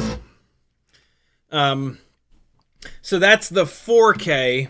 That's the edit from the test day with the 4K footage. And so I can't slow it all the way down to 25% speed, but I can zoom on it. So I did a bunch of quick digital push in and outs, which are really fun. So yeah, I from the test day footage, I wanted to do separate edits showing like the positives and negatives of 1080 120 versus 4K 60. Moving forward, the edits will be mixed, so they'll be. I think I have to spend another minute flipping back and forth between those two edits that I've done to make sure that the 1080 footage is not so much shittier looking that you notice going back and forth in between them. But I think it'll be fine, and the edits moving forward will have a mix of the 1080 and the 4K footage. I'm hoping that's the goal. Ah! All right, fuckers. What else are we doing here? Frank Nicholas says, hit me up before you build a naked GoPro. I probably have an offer you can't refuse. Sounds good. I probably won't do it, to be honest. I wish that I wish that there was somebody that did it. I wish I could pay somebody $80 to take a Hero 6 and change it into a naked GoPro. But I think it's more work than $80 would cover. But yeah, because in talking to Tommy, oh my god, about it a while ago, he had done a bunch of them at that point, and he told me he still loses like 30% of them when he's doing it. Like the internals of the GoPro setup it does not want to be taken apart. And you know, as my first time doing it, it's like that 30% is going to turn into probably 50%. So Alexander Lewis Hughes says, don't do a naked GoPro 6. They're so fragile, it will stop working guaranteed. Yeah, see, there it is. FizzPV, I mean, like, the other option is just to sell the Hero 6. And I would assume that it doesn't have a ton of value at this point. And I want it as a naked GoPro because the Hero 6 has the gyro data that you can use in GyroFlow. GoPro Hero 6. See what they sell for real quick. Whenever you want to see what something actually sells for, scroll all the way down and make sure you hit sold items. And now you'll see the ones that have actually sold to see what they're really... Whoa! $250? What? Who the hell... Oh, that's a Hero 13. You idiots. Here... Oh, $90. Yikes. Yikes. 76? Oh, will not power on. Okay. Hero 13... Here we go. Oh, $85. Oh, that's hard. So the only reason I have a Hero 6 is that I had GoPro's protection and I had them replace a Session 5. The first one they replaced, but then the second one, like a couple weeks later, they said they didn't have any Session 5s left and they replaced it with a Hero 6. And I have not used it. It's like fresh from GoPro. I haven't run it once. It's just been sitting there. It's the perfect candidate for a naked Hero. You know, it's not worth shit, and I mean it's like $80 is $80, but like I can't take $80 and buy a naked GoPro. You know what I mean? The naked GoPros that you can buy are like $400. And that's just insane. Like, I'm not going to buy a $400 naked GoPro that's going to break the first time I crash it because the naked GoPros are infinitely fragile. You know, this one that's only really worth $90. That's much less of a hit when it inevitably does break. That's why I was so excited about the when GoPro made that whatever the hell it was, the 10 or the 11 that was all nakedified, but then it was heavy. They put that big heavy case on it. And they left the front screen on, I think. There were other problems with it too. But I digress. FizzPV says, give a serious look at the Thumb 2. I have. The Thumb 2 is very impressive, but it's not as impressive as the Insta360 Go 2. Which makes sense. I mean, you know, RunCam makes FPV cameras. The main problem with the Thumb 2 is the oversaturation. And I think the bitrate is also an issue. But it's unbelievable how cheap it is. And it's a great camera for what it is. But the Insta360 stuff, in my opinion, is a lot better. Craig says, talk to Frank about your drive problems. Sounds good. Uriel says, sorry, I'm under rules for my... What's under rules, man? Mean. FizzPV says, Patreon done. Did you join? Oh, I think I gave you the shout out earlier. Maybe I forget. Craig says, don't worry about missing. Really enjoy your efforts. Missing what? Everyday with Bruno says, you're gonna be at Sloss next weekend. I am not. Next weekend I have. This month is just absolutely insane for me, and I can't. I can't fit it in next weekend. I'll be at. I'm also leaving for Long Beach on a trip with Maggie. Like a couple days after that, it's just too much. There's just too much this month, unfortunately. Also, like it's an outdoor bando freestyle event. I don't think I have any 5-inch rigs that work at this point. I'm just I'm not set up for that at the moment. I wanted to go, but the last month kind of got eaten up by a hell of a depressive disaster, and then this month is just insanely busy. And yeah, I mean, I would be showing up there with fucking tiny whoops, which just kind of makes no sense. But yeah, I have a commitment on Sunday, and then I think there's something else going on Saturday. And then, like I said, a couple days after that, I'm going out of town for like a week. There's going to be, I think I'm going to miss 3 streams in a row. I'll let you guys know the stream before, but yeah, I think I'm going to miss a Wednesday, a Friday, and a Sunday stream. Maybe even the next Monday stream, but I have to go do this. Like I am, yeah, burnout is real, and so I absolutely have to go and decompress and just be away from work for a little while.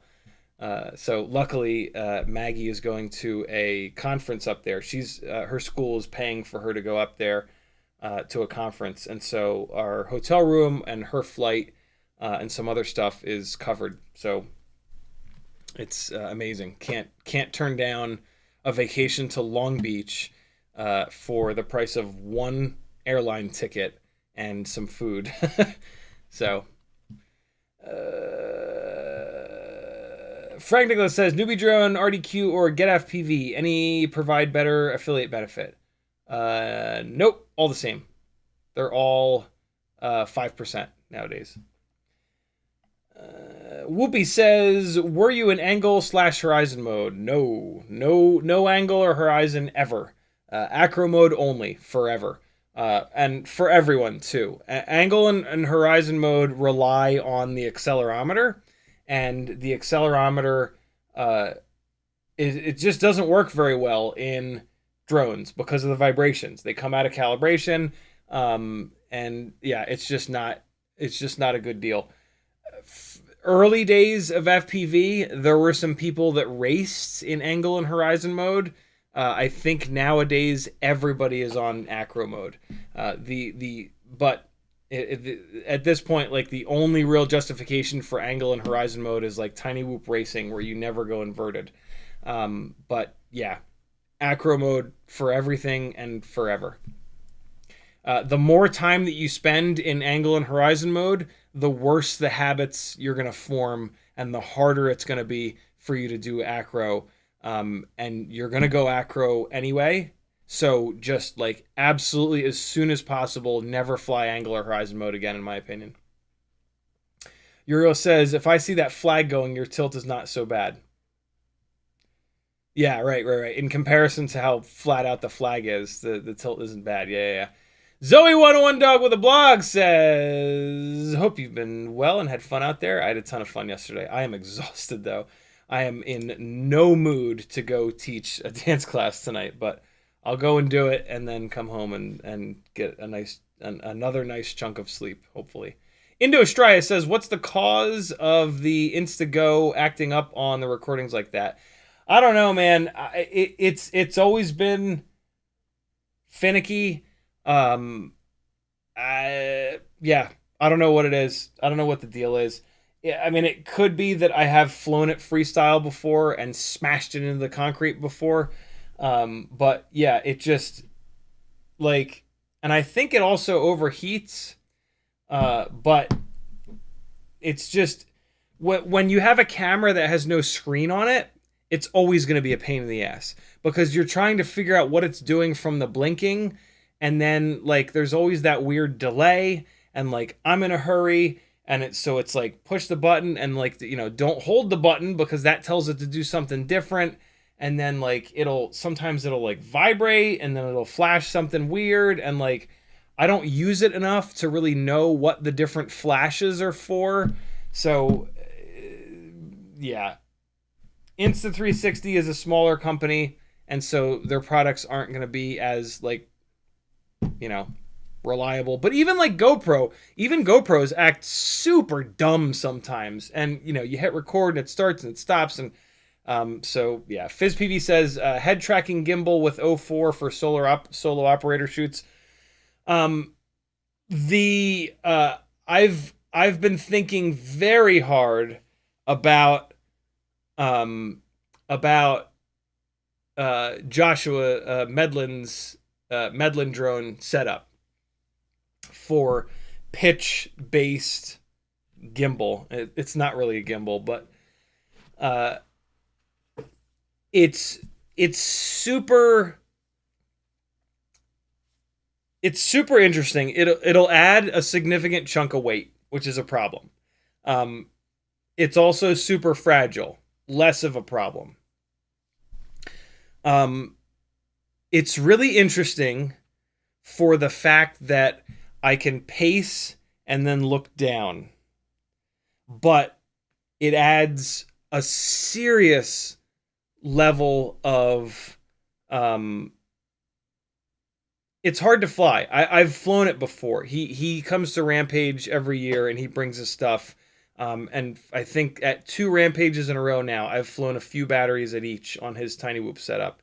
And it's so cool. It's so cool. But it's very hard to fly.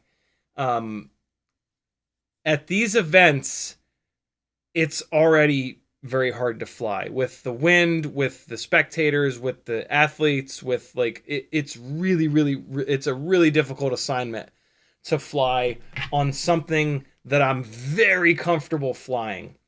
And so the worry is that I add this really cool head tracking setup and it makes it harder to fly, and I hit a power line. The power lines are the main concern because they are right fucking there. And if I'm looking down, I'm not going to see them. Like, one of the things that I do with the camera up tilt is I get it just right. I basically run the lowest up tilt I possibly can, where I can get the riders properly framed and just barely see the power lines coming up above me. With the head tracking setup, I'm going to be really tempted to look down into negative up tilt, and that's when I'm going to hit a power line. And if I'm looking down at the lead group and I hit a power line and this drone comes down in the middle of 50 fucking riders, I'm never going to do another one of these vents. And so it's super tempting and it's super exciting. But for this style of event, I don't think it's a good idea. Where it would be really cool is with cyclocross. And I might have my first cyclocross gig in a couple of months. Cyclocross is like mountain biking, but like as sort of like Criterium. And so they're going slow at certain parts and they're going downhill at certain parts. And being able to go into negative up tilt, also known as down tilt, when a rider is going downhill is really, really important, and the speeds are really slow. And so, and also they're not packed up. It's cyclocross ends up being like one rider or like a couple riders in a row. And they're going slow enough where like if I go down there, it's not going to be a fucking 40-person pileup with blood and broken bones and shit. So I'm going to fly this cyclocross event with my regular gear setups with like basically 0 degrees of up tilt. And I'm going to see how it is, because I would love to stay hard mounted on the camera. But if it's really difficult with 0 up tilt, and or if this leads to more cyclocross work, I very well might do figure out a Medlin setup. For these like racing events, the pitch axis doesn't matter nearly as much as the roll axis. If there was a way to have if there was budget for a second operator, or if there was a way to have picture-in-picture and then have the second camera on that picture-in-picture, and to have like a separate little wheel where you could just adjust the yaw of the second camera, that would be the move. That would be much more valuable for 30 miles an hour, 40 miles an hour, because the gimbal would keep the horizon level, and then you could yaw the damn thing sideways so that you can race up alongside and get that really cool tracking shot. But yeah, having you can't fly through a head tracking gimbal. It doesn't work. It's an impossibility. You certainly can't give a director useful shots with that, because the only way to do it is to have a panic button that re-levels it, that recenters it. And in a broadcast setting, you've got to give a shot that lasts for like 4 or 5 or 6 or 10 seconds.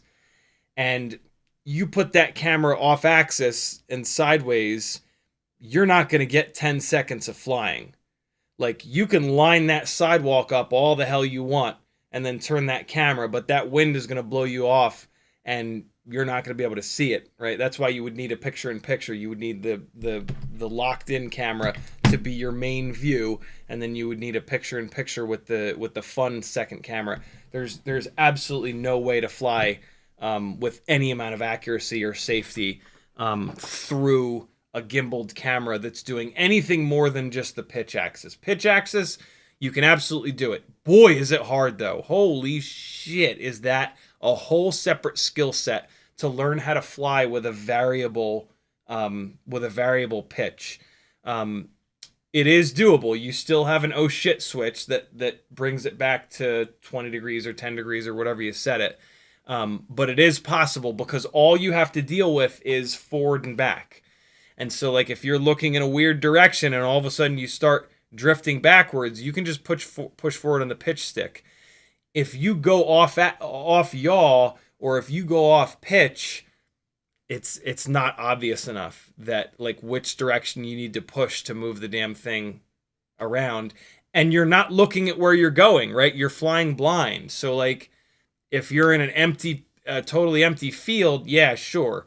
But if you're anywhere near any obstacles, like that ain't gonna work.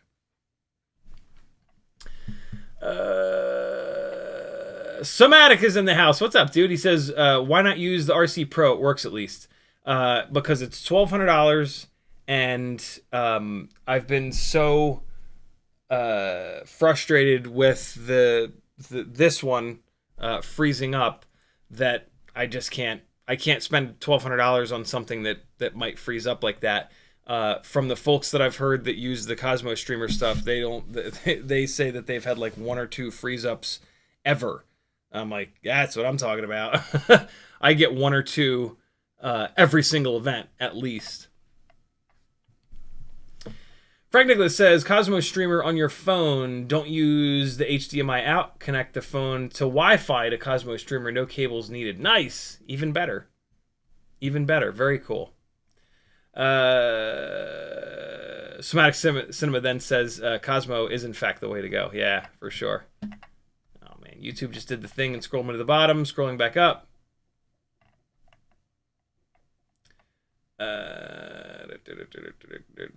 Frank Douglas says, all you need is a splitter, power data, and HDMI cable.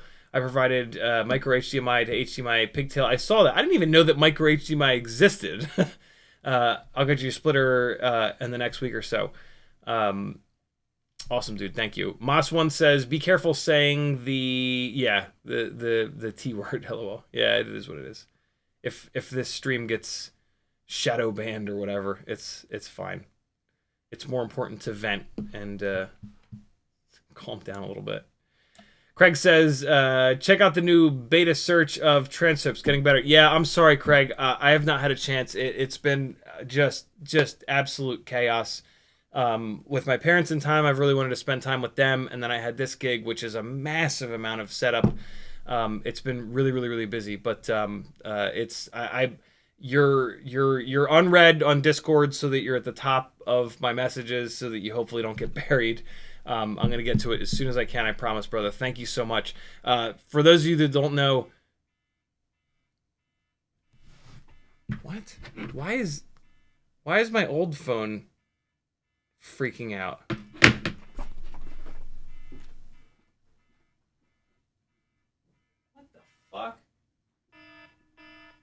it goes. What is happening? Oh. Yeah, that I need. That's I can't have that. So I. Oh my god! Get the fuck out of here! I gotta figure that out. There is a really nasty bug in iOS where the alert tone that you have set for your calendar alerts, it's stuck. And like way back when I set that like alert tone for my calendar appointments, back when I didn't make many calendar appointments. I only made like really important calendar appointments. Nowadays I make lots of calendar appointments, and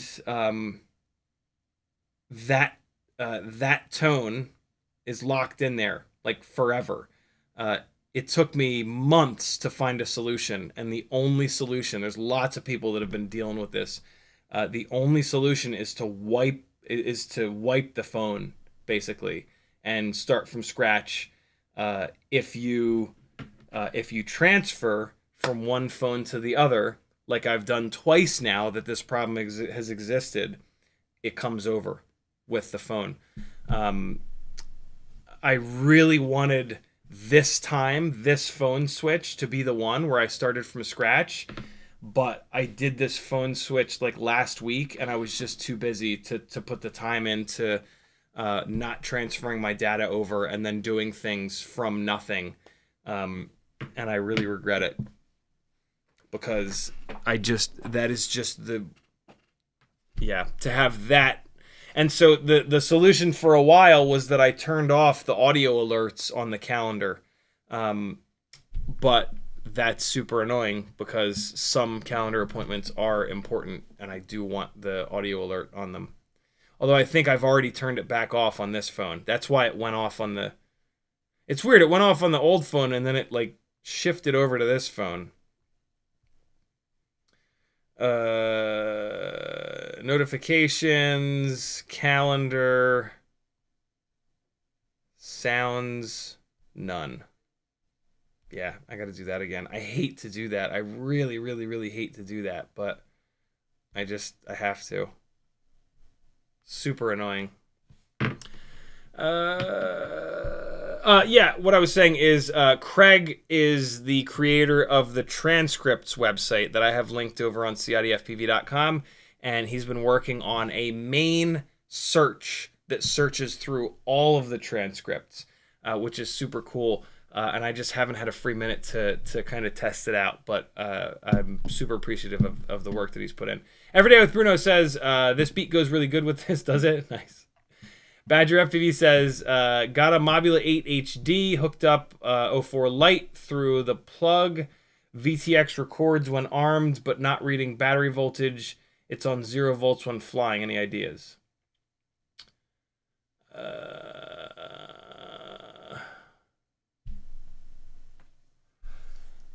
Through the plug.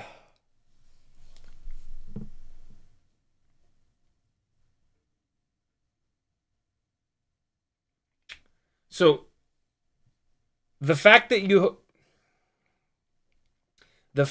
hooked up the 04 Lite through the plug shouldn't have anything to do with it. If it reads 0 volts when you're flying, that means that the thing, I think it might be called the shunt resistor, I might be totally wrong, but the thing that reads the voltage from the battery has died.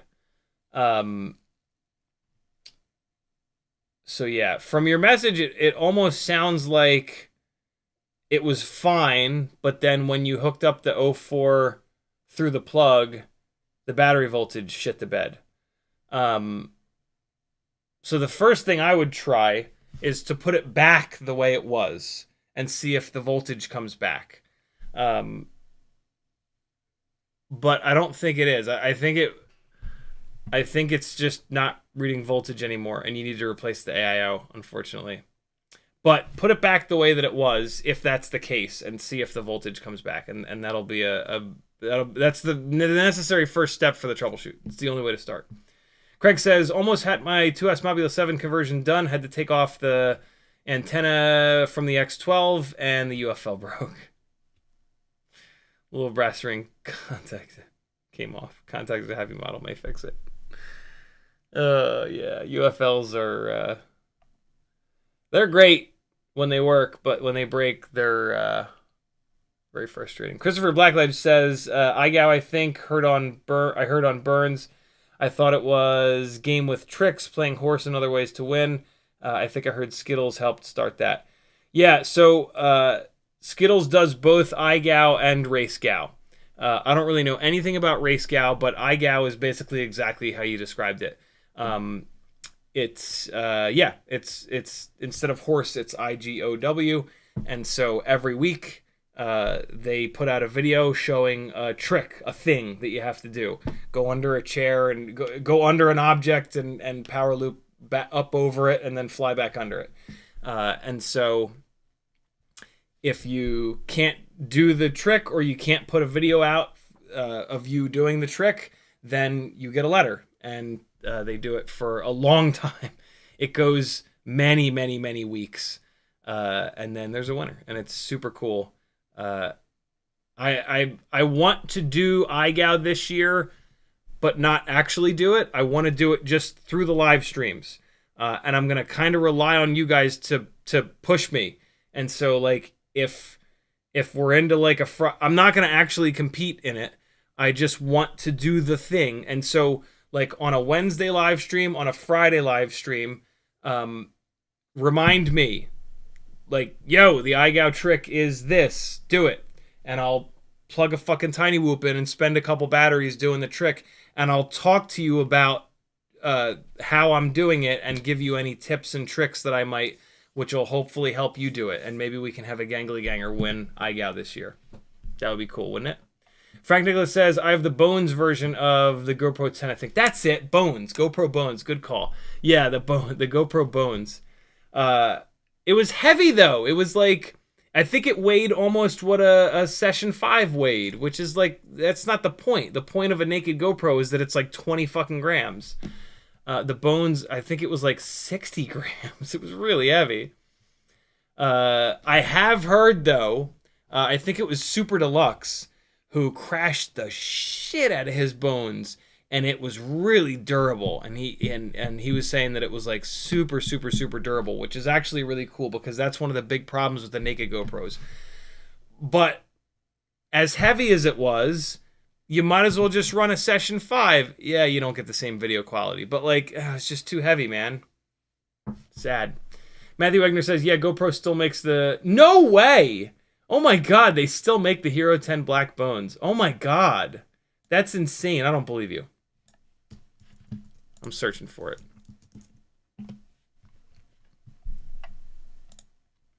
Oh my god. Good for them, man. Well, what this actually is that the only people that are going to use this are FPV people. GoPro is a big company, so they can't just make a couple hundred of these. So they had to make, let's say, I don't know, 10,000 of these, and there aren't 10,000 of us that are going to buy them. So that I can almost guarantee you that's why this is still for sale, is because they still have a shitload of them. And they, damn, dude, $250. That's not bad. Hero 10 is a great camera. 54 grams. There it is. Yeah, 54 grams. That's like more than double what a naked GoPro is. This is super durable, though. A naked GoPro is not super durable at all. So, I mean, like, this makes a lot of sense for someone. $250 for a regular Hero 10 is not that bad of a deal. 54 grams though. God damn, dude. 54 grams is like, it's a little bit too heavy for like a 2.5-inch platform like this. So now you go to a 3-inch platform, and at that point, just go to a regular Cinewoop. This was always my problem with this camera, is that it's too heavy for 2.5. And if you're gonna go up from 2.5 and you go to 3-inch, now you're in the world of regular Cinewoops, and a regular Cinewoop is the jam. A regular Cinewoop with this 54-gram camera, though, is going to be a lot better than a regular Cinewoop with a 120-gram camera. But this doesn't have a battery built in. So if you accidentally unplug the balance lead, or it vibrates out, or any number of things happen before you hit the stop recording button, you lose your entire file. That sucks a big bag of dicks. That happened to me. Brain 3D sent me... so he bought the bones to use to make 3D prints, and then he sent it to me for a little bit of like sort of cross promotion.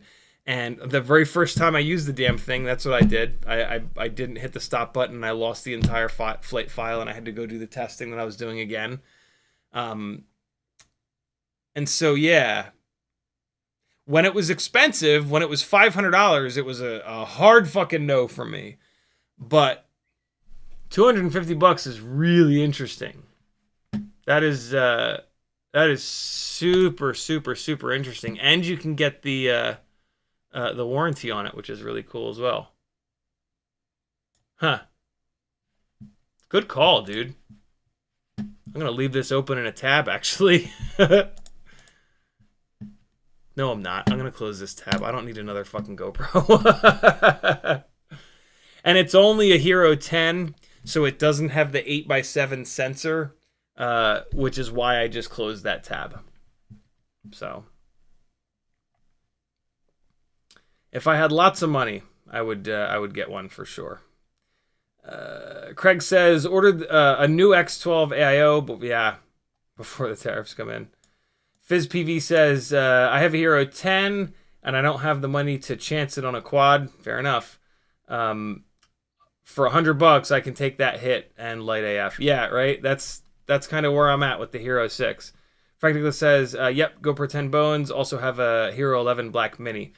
I was also really excited about the Mini, but then so many people kind of talked me out of it because of all the overheating problems. I don't know if they've cleared that up in a firmware update. The Hero 11, I believe, does have the 8x7 sensor. And so the Mini is still super interesting to me, because it is lighter. But the problem with the Mini is that it's not lighter enough. Like, I love that they built a battery in, which solves one of the problems with the bones, but then the damn thing got heavier. So it's just like, it's like this no man's land of like, I would rather have something that's a little, I don't know. GoPro makes it difficult. Yeah, see, the Ref Pico says the 1112 Mini is 133 grams. That's a joke. Would rather run an Action 2.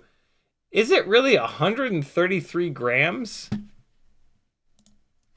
No. Hero 11 Mini weight. Holy fuck. That's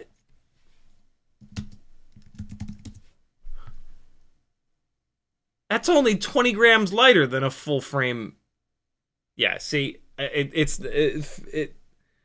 I didn't realize it was that heavy. Holy shit.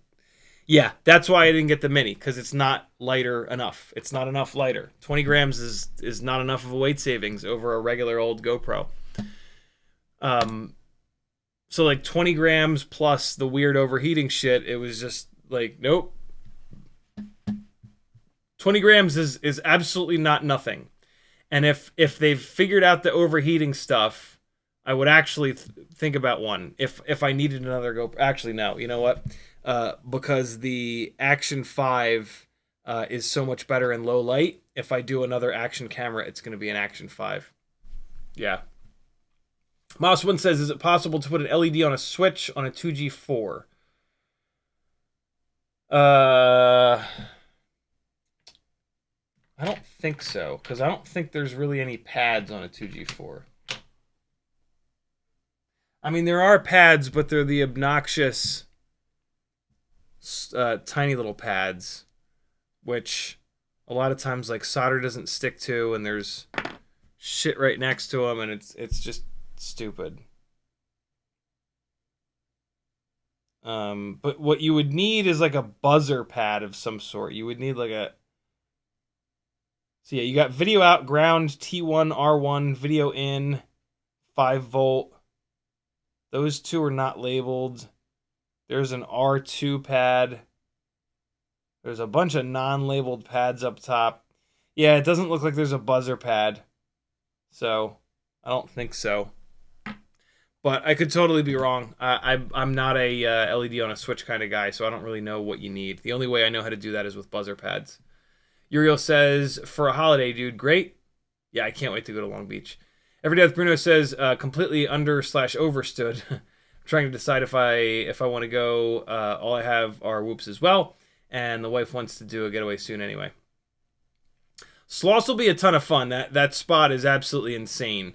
But it's... Yeah, it's a 5-inch spot. It's very much a 5-inch spot. Although I bet you there's little areas of it that would be super fun for tiny whoops too. Craig says, what style of dance do you teach? I'm not a very good dancer yet. I've only started at all January of last year. But I did a couple, what we call it is couples basics, right? So you show up and you couples dance, basics. And so how to stand, the basic holds, inside turns, outside turns, how not to step on each other. Super, super, super simple stuff. I took classes every Sunday last year from a guy and learned enough to teach. Unfortunately, he took his life a couple weeks after the election late last year. And I refused to let that class just disappear. And so I jumped in and do my best to kind of instruct. I was doing West Coast Swing for 6 or so months last year. I have tried to. I think I'm kind of done with that. I attempted to teach it to this class for about a month, and it's just this class is more people just coming out to kind of like have fun. West Coast Swing, you kind of have to like want to really get good and learn it, and so I'm just kind of back to teaching. Like I asked them at the beginning of every class. I ask them like, hey, what do you guys want to learn, couples basics or West Coast Swing? And every time that I've asked them, they've said couples basics. So I assume that they will continue to say that. But I will attempt to teach them West Coast Swing if they want me to, but I don't think that they will. So yeah, it'll probably be that. There might be there was a guy last week who actually offered to teach bachata. So if he's back, if he comes this week, I'm gonna let him teach that, which will be cool. But yeah, it's just like super, super, super basic stuff. Which it's funny. Like if you take a few of these classes, learning the super basic stuff, and you go to a wedding, you'll be better. I shit you not, you'll be better than 99% of the people there, or maybe even everyone there, including like the bride and groom who will have inevitably done like 1 or 2 dance classes for their first dance. But like, yeah, actually going to a couples basics class, to go do a few couples basics classes in a row. If there's ever a scenario where there's dancing happening for the rest of your life, you will be so much more comfortable. And you will feel like so much less of an asshole. And you will probably like go and dance rather than standing there feeling super awkward. And yeah, if you're single at that time, there will be women that you will impress. And they will maybe let you take their clothes off later. Andrew Taylor says, on my build, should I run VTX and camera wires above or below the stack? Analog quad with Speedy B mini stack mounted backwards. There's never like a blanket answer for that. It depends on the build. Sometimes I run the wires below stuff to keep them from. I try not to have like on a freestyle build with the center canopy. I try not to just have like wires hanging out that can maybe like get pulled out. Like if a stick goes through the top and it like pushes the wires out, and then the wires get cut by the propeller and the wires are going to your VTX, that's bad, right? So like sometimes I'll run wires under stuff to keep them inside of the build. Sometimes like the wires won't be quite long enough though for like where I want to put the camera or the receiver, or like if it's a camera, sometimes the wires come out of the bottom. And so like if they come out the bottom, I'll keep them on the bottom and run them as short as possible down under stuff. It really depends, you know, like how, if you run the wires under stuff, it's going to be a little bit less serviceable. So if you're somebody that fixes your gear like in the field, that's going to be a pain in the ass. I typically don't. I bring enough builds where like if I break one, I just throw it in the back, grab another one, and keep going. So for me, you know, a little bit of less serviceability, while annoying, it doesn't like kill me. So yeah, these are the things that you want to balance to figure out what you do there. I also kind of like running wires under the ESC because it eliminates any possibility of those wires like vibrating into the flight controller where the gyro lives. But yeah, every build is different. You know, if you've got like pads on the top and you don't want to take the wire and do a 180 degree, maybe just run it up over. There's a lot of different things that you want to weigh for that decision. FizzPV says, not for pitch, more for yaw and roll to adjust for opposite lean and look into the corner. Yeah, that's it is pretty much impossible to fly like that. What you end up doing is like you have to put you have to like basically have a big open space in front of you, and you put it on a path, and then you start looking around, and you don't fucking touch it. You just leave it on that path, because if you're looking sideways and you roll, that's gonna make you look down, and you're gonna freak out. It's just it's unrealistic. So you have this panic switch, and so you put it on that path, and then you frame this shot up, and then you just like gotta kind of count, and then you hit that panic switch, and then you can go forward, and then you can fly it again. It's not something that you could ever really do safely. It would be like an empty field. Like if you were chasing RC aircraft, you could probably make it work because you're in the middle of nowhere, the empty field, no trees, no bullshit, and you'd be able to just go up, put it on a path, and then kind of like look around. But like any movement you did on the sticks would be probably pretty nauseating, because like, yeah, I mean, if you look to the side at all and then you roll, you're gonna look down, and that, woo boy, that's gonna be weird. Frank Nicholas says micro HDMI all exist. DSLR have had mini HDMI out. Very cool. Micro, mini, and regular. Yeah, I'd never seen micro. I'd only ever seen mini and regular full size. That's pretty cool. Benny Bravo says, you look like I feel, buddy. Do I look like shit? Thank you for everything you do. I certainly feel like shit. I'm really, really tired. Badger FPV says, brand new Mobula 8. I haven't hooked anything up to it. Dude, if it's brand new, stop. Contact who you bought it from and say, yo, this thing is broken. You need to send me another one. That's easy. Stop having Stockholm Syndrome, people. Just because everything always breaks in FPV doesn't mean that if a company sends you something that's pre-broken, it's your problem. It's not your problem. When you buy it, it needs to work perfectly for you to have any chance of it lasting any amount of time. So, like, for the love of God, when you buy something, test it as quickly as you possibly can, And if it doesn't work absolutely perfect, get in touch with who you bought it from and say, this is unacceptable. You need to send me one that works perfect or else. Unfortunately, you might have to be a little bit forceful like that because some of the manufacturers seem to agree with the Stockholm Syndrome that is everything in FPV breaks all the time, so you should be willing to fix everything all the time, including brand new products, which is just completely insane.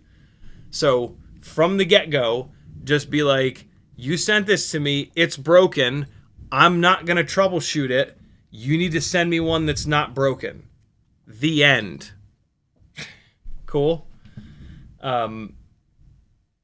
Yeah, don't waste your time trying to fix it brand new out of the box, because 9 times out of 10, even if you manage to get it going, it's going to break shortly thereafter. Don't play that game. It needs to be perfect out of the box. CJO says, did higher KV... Also, if they're selling a product that's a piece of shit and it's not perfect and it doesn't work really well out of the box, get fucking rid of it, right? Because it's never going to be good. If they put motors on that are the wrong size and it flies like ass, get rid of it. Don't stay with that. Get it back to them. These things, especially now in 2025, these manufacturers have had plenty of time to figure out the right motor prop all-up weight combinations, to figure out how to PID tune. If you get something that's not really good, really think twice about keeping that. CJO says, did higher KV motors and motor limits end up making an efficiency difference? They did indeed. Between 40,000 kV and 32,000 kV, which is massive. That is a massive difference. There was a 20% difference in efficiency, even when using motor limiting. Which is, I mean, 20 seconds is 20 seconds. It's not that serious, but it's pretty serious. Basically what I'm doing is that the builds that I have that I'm desperate for 20 more seconds of runtime, I'm putting them onto lower KV motors. Not a lot of those builds were on 40,000s, so I won't get as much of an improvement, but yeah, the rigs that I'm desperate for more runtime, if possible, I'm going to a lower KV. The rigs where runtime doesn't matter, which is basically all of my freestyle rigs, I'm putting 40,000s on them because I have a bunch of 40,000s, and so I need to use them, and I just don't care. Like on a freestyle tiny whoop that I'm flying in here, if I have to come back and land right in front of myself after 2 minutes and 30 seconds instead of 2 minutes and 50 seconds and unplug the battery, pull it out, throw the new one in, plug it in, and be back up in the air in 15 seconds, right? What do I care? I would rather have the mega power setup where I can do more crazy shit. So yeah, 32,000 to 40,000 is a gigantic gap. I have a feeling that if you go from like 36,000 to 32, or like 32 to 30, or even like 32 to 28, I don't think you're going to get that 20%. I think it's going to be closer to like 10%. And then it's really like, eh. But I mean, if you have a rig that's like way overpowered, then yeah, if you're at like 75% or 80% motor limiting and you want more runtime, yeah, go to a lower KV motor. Unless you think at some point you might want to put it at 100%. Then leave it alone, because, you know, anything over 2 minutes is pretty decent. But I mean, it's different for everybody. The Raf Pico says Action 2 is 1 gram lighter than Bones. And even much more durable. Yeah, the Action 2 is a pretty good camera. Apparently the living with it is kind of challenging, and like the workflow with the Action 2 is ultra annoying, is what I keep hearing from people. I'm not a big fan of how wide angle it is. Like when you use the full sensor, it is like painfully wide. And I have a really hard time watching footage from that camera that was filmed wide like that. It's just kind of silly. But other than that, it's a really good camera. Frank Nicholas says, quick search. It's incredibly lightweight. Frank says, quick searching around. Pre-made naked GoPro, not from GoPro, are 26 to 48 grams. Yeah, it depends on the case that you use. I have the pretty lightweight one that is in that 20 gram range. What's insane? What's always been insane to me is that I shouldn't have done that. Is that a naked GoPro weighs what this weighs? But I mean, it kind of makes sense. This has a battery in it, and the naked GoPro does not.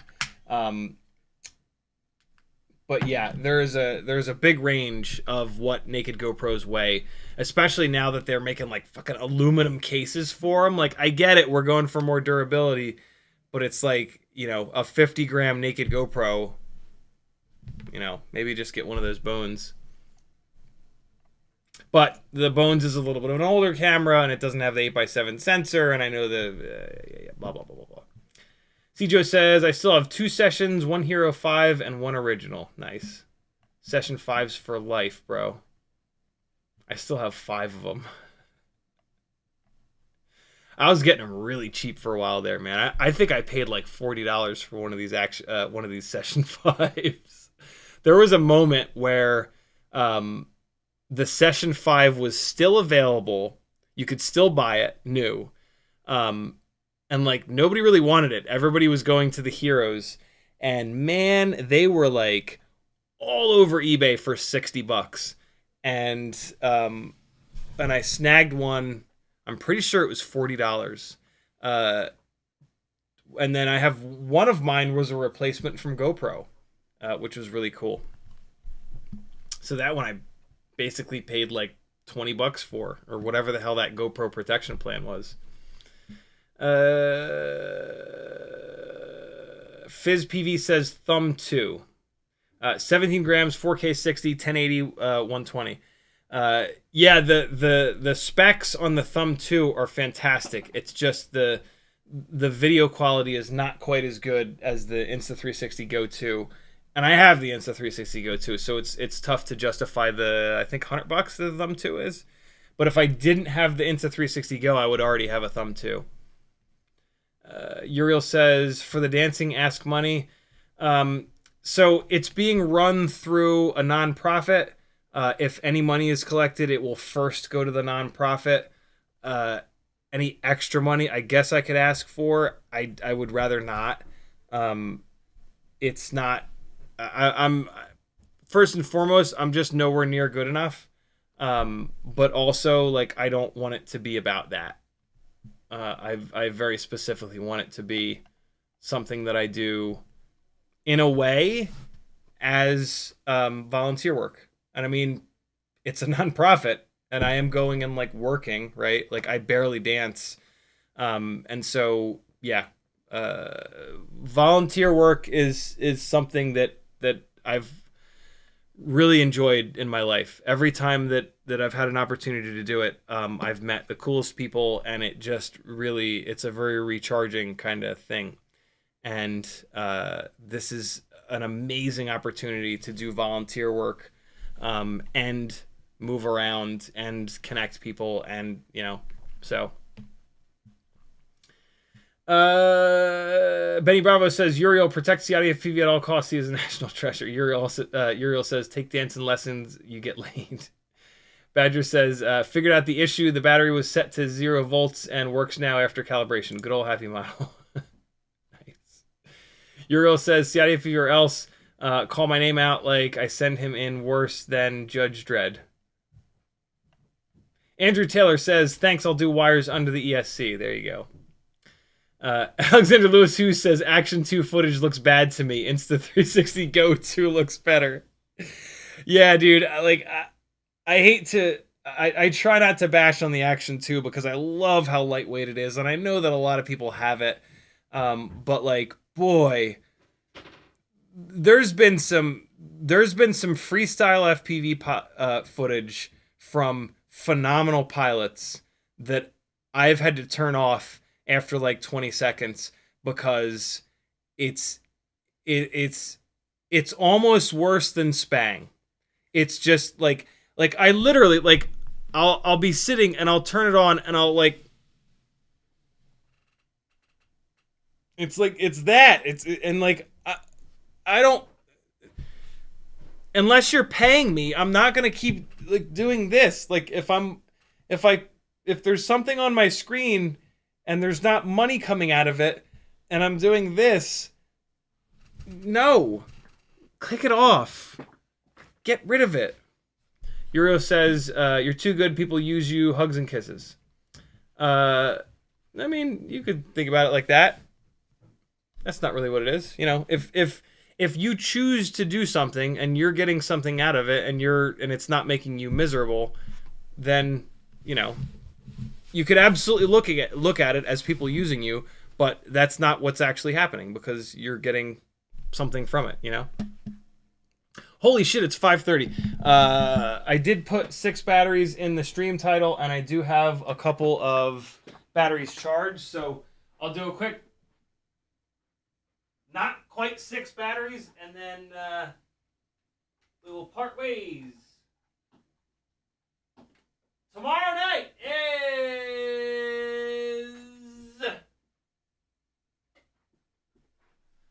night is a giveaway live stream. Make sure that you're on the $5 tier or up if you want a chance at winning $50 to $100 worth of stuff. Come to the live stream if you want a chance to win a Gangly fan. I usually do the giveaways around 11 o'clock Eastern. Or just come out to learn some shit. Cool. I'm back to the HD2s. I'm sorry, I'm back to the HD3s. Because I had to take the module off. Hey! I contacted Speedy Bee, and I said, yo, I've heard good things about your goggle module. I would love to test one. Are you looking to do any kind of like sponsorship stuff? I would do a live stream and talk about it, and if it's good, I would actually use it in the future and continue to talk about it. They got back to me and they said, we would love to, but it's been discontinued. So the Speedy Bee goggle module is dead. If anybody has a lead on the TBS goggle module, I want to compare it to the rapid fire. I also want to use it on the HD0 goggles. There's some weirdness between the rapid fire and the HD0s. I think the TBS module works better. So if anybody is selling or knows anybody that's selling the TBS goggle module, let me know. I'm looking for one to put into these guys.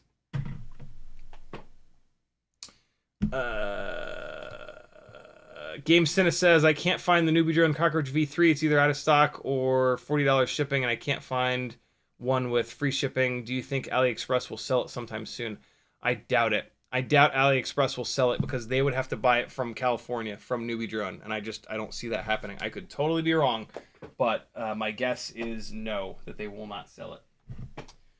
And I have no leads as to tell you where to look for it, unfortunately. Let's fly the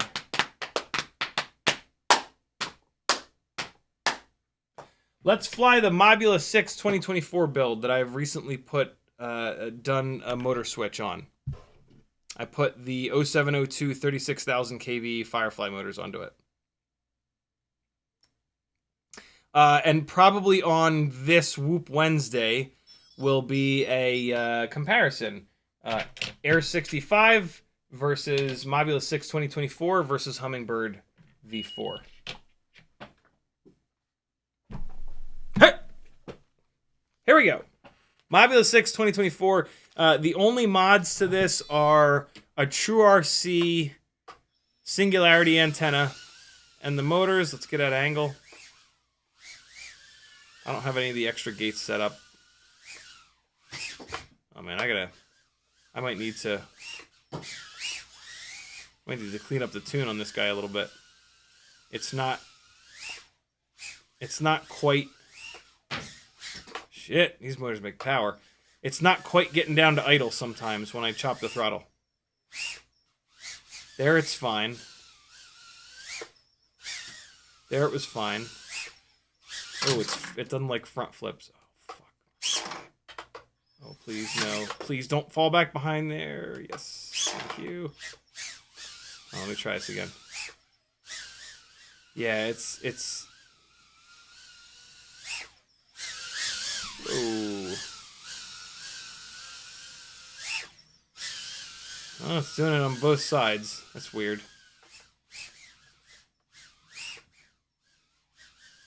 Strange. Acting a little weird. Let's see if I can fly through it. Well, I can definitely fly through it, but... Whoa, God. Oh, boy.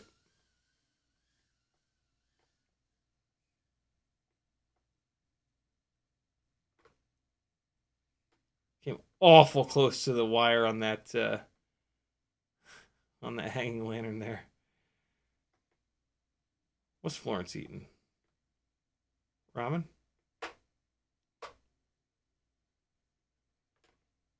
She was gonna hit it. She was gonna hit it. I knew it.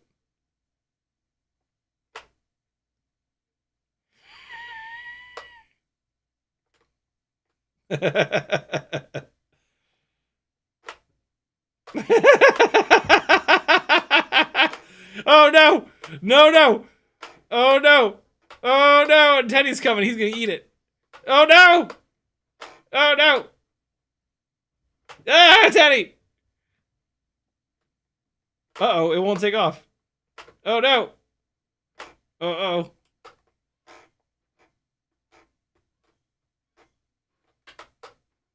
No, no! Something ain't right. Teddy's investigating. Maybe he'll fix it. Oh! Somebody help me! No! Help me!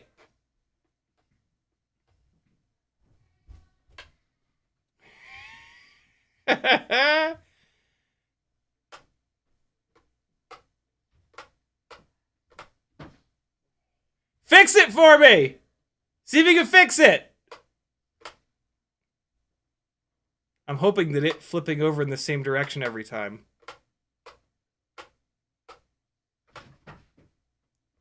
Maggie will be able to see what's happening with it. Now. Can you fix it? See if you can fix it. See how it's not taking off? See if is there something weird? Yes. Yes, this is the dream. This is the dream. All right. Let's see.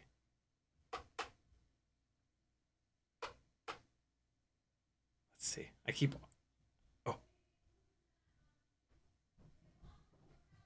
Oh. Okay, hold on. It's worth a shot. I'm coming. Be right back.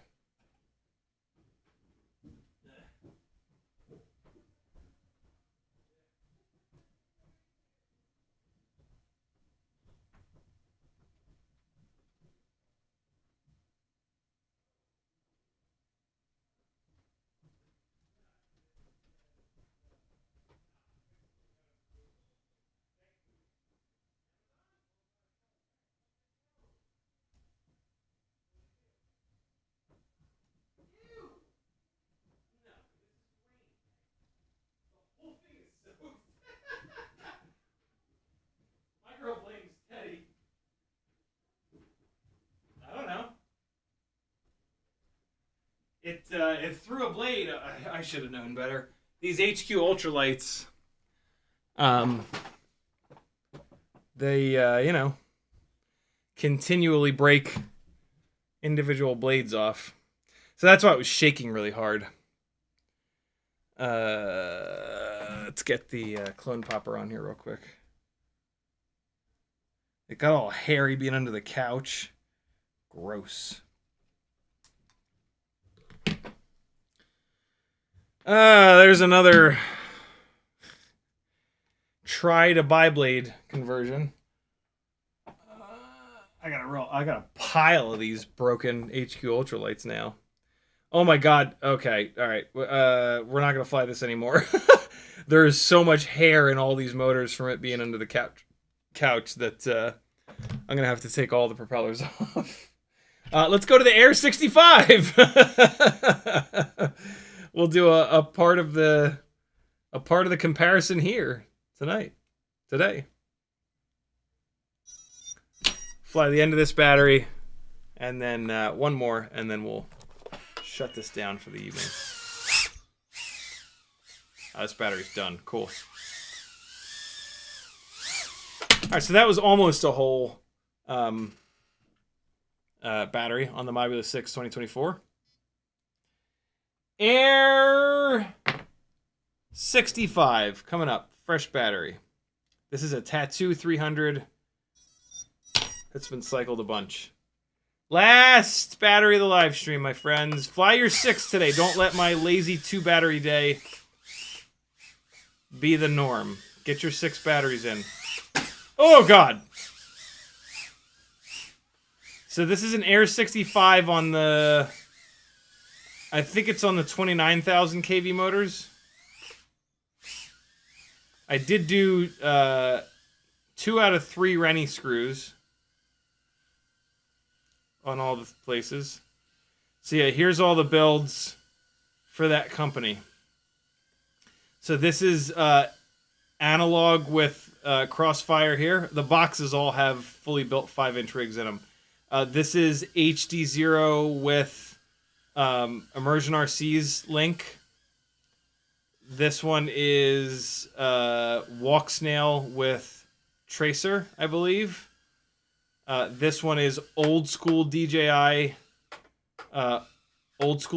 Vista with old school DJI controller link. This one is ELRS 2.4 with 03. And then this one is ELRS 900 with 04. And so yeah, that's... there are 6 533 flip switches here in those boxes on the bottom. And so I need to get all that shit bound up and in the air, ready for complete novices. Although what I've told them is that they need to hire a local FPV pilot there to fly them. They've been the company has been a bit of a nightmare to deal with. They're just not listening. And they seem to think that they're going to be able to fly them. And I've told them over and over and over again that they won't be able to. And you know, that's all I can do. Right? And they're only going to hurt themselves if they try. And so, yeah, it is what it is. I wish that they, Air 65 flies really good. I wish that they would pay more attention when, you know, they're paying me to give them advice, but, what can I do? So, thanks for hanging, friends.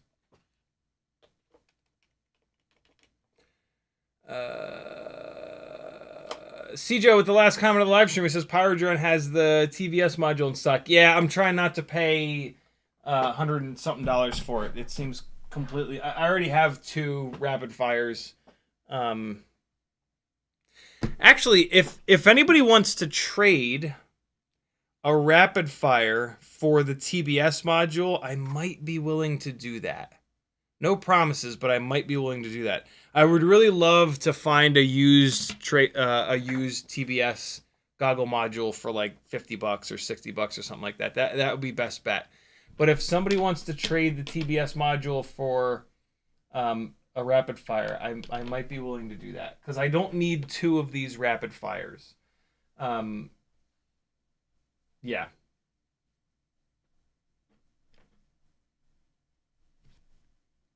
Love you guys. Bye. I'll see you tomorrow night at 10 o'clock. Make sure if you're on the $3 tier, you go up to the $5 tier so that you can win $50 worth of Tiny Whoop stuff. That's a good deal, right? $2 and then you get 50. CiottiFPV.com. Love you. Be good. Here's some drift car chasing. Bing bong sing along. There you go. See you tomorrow night.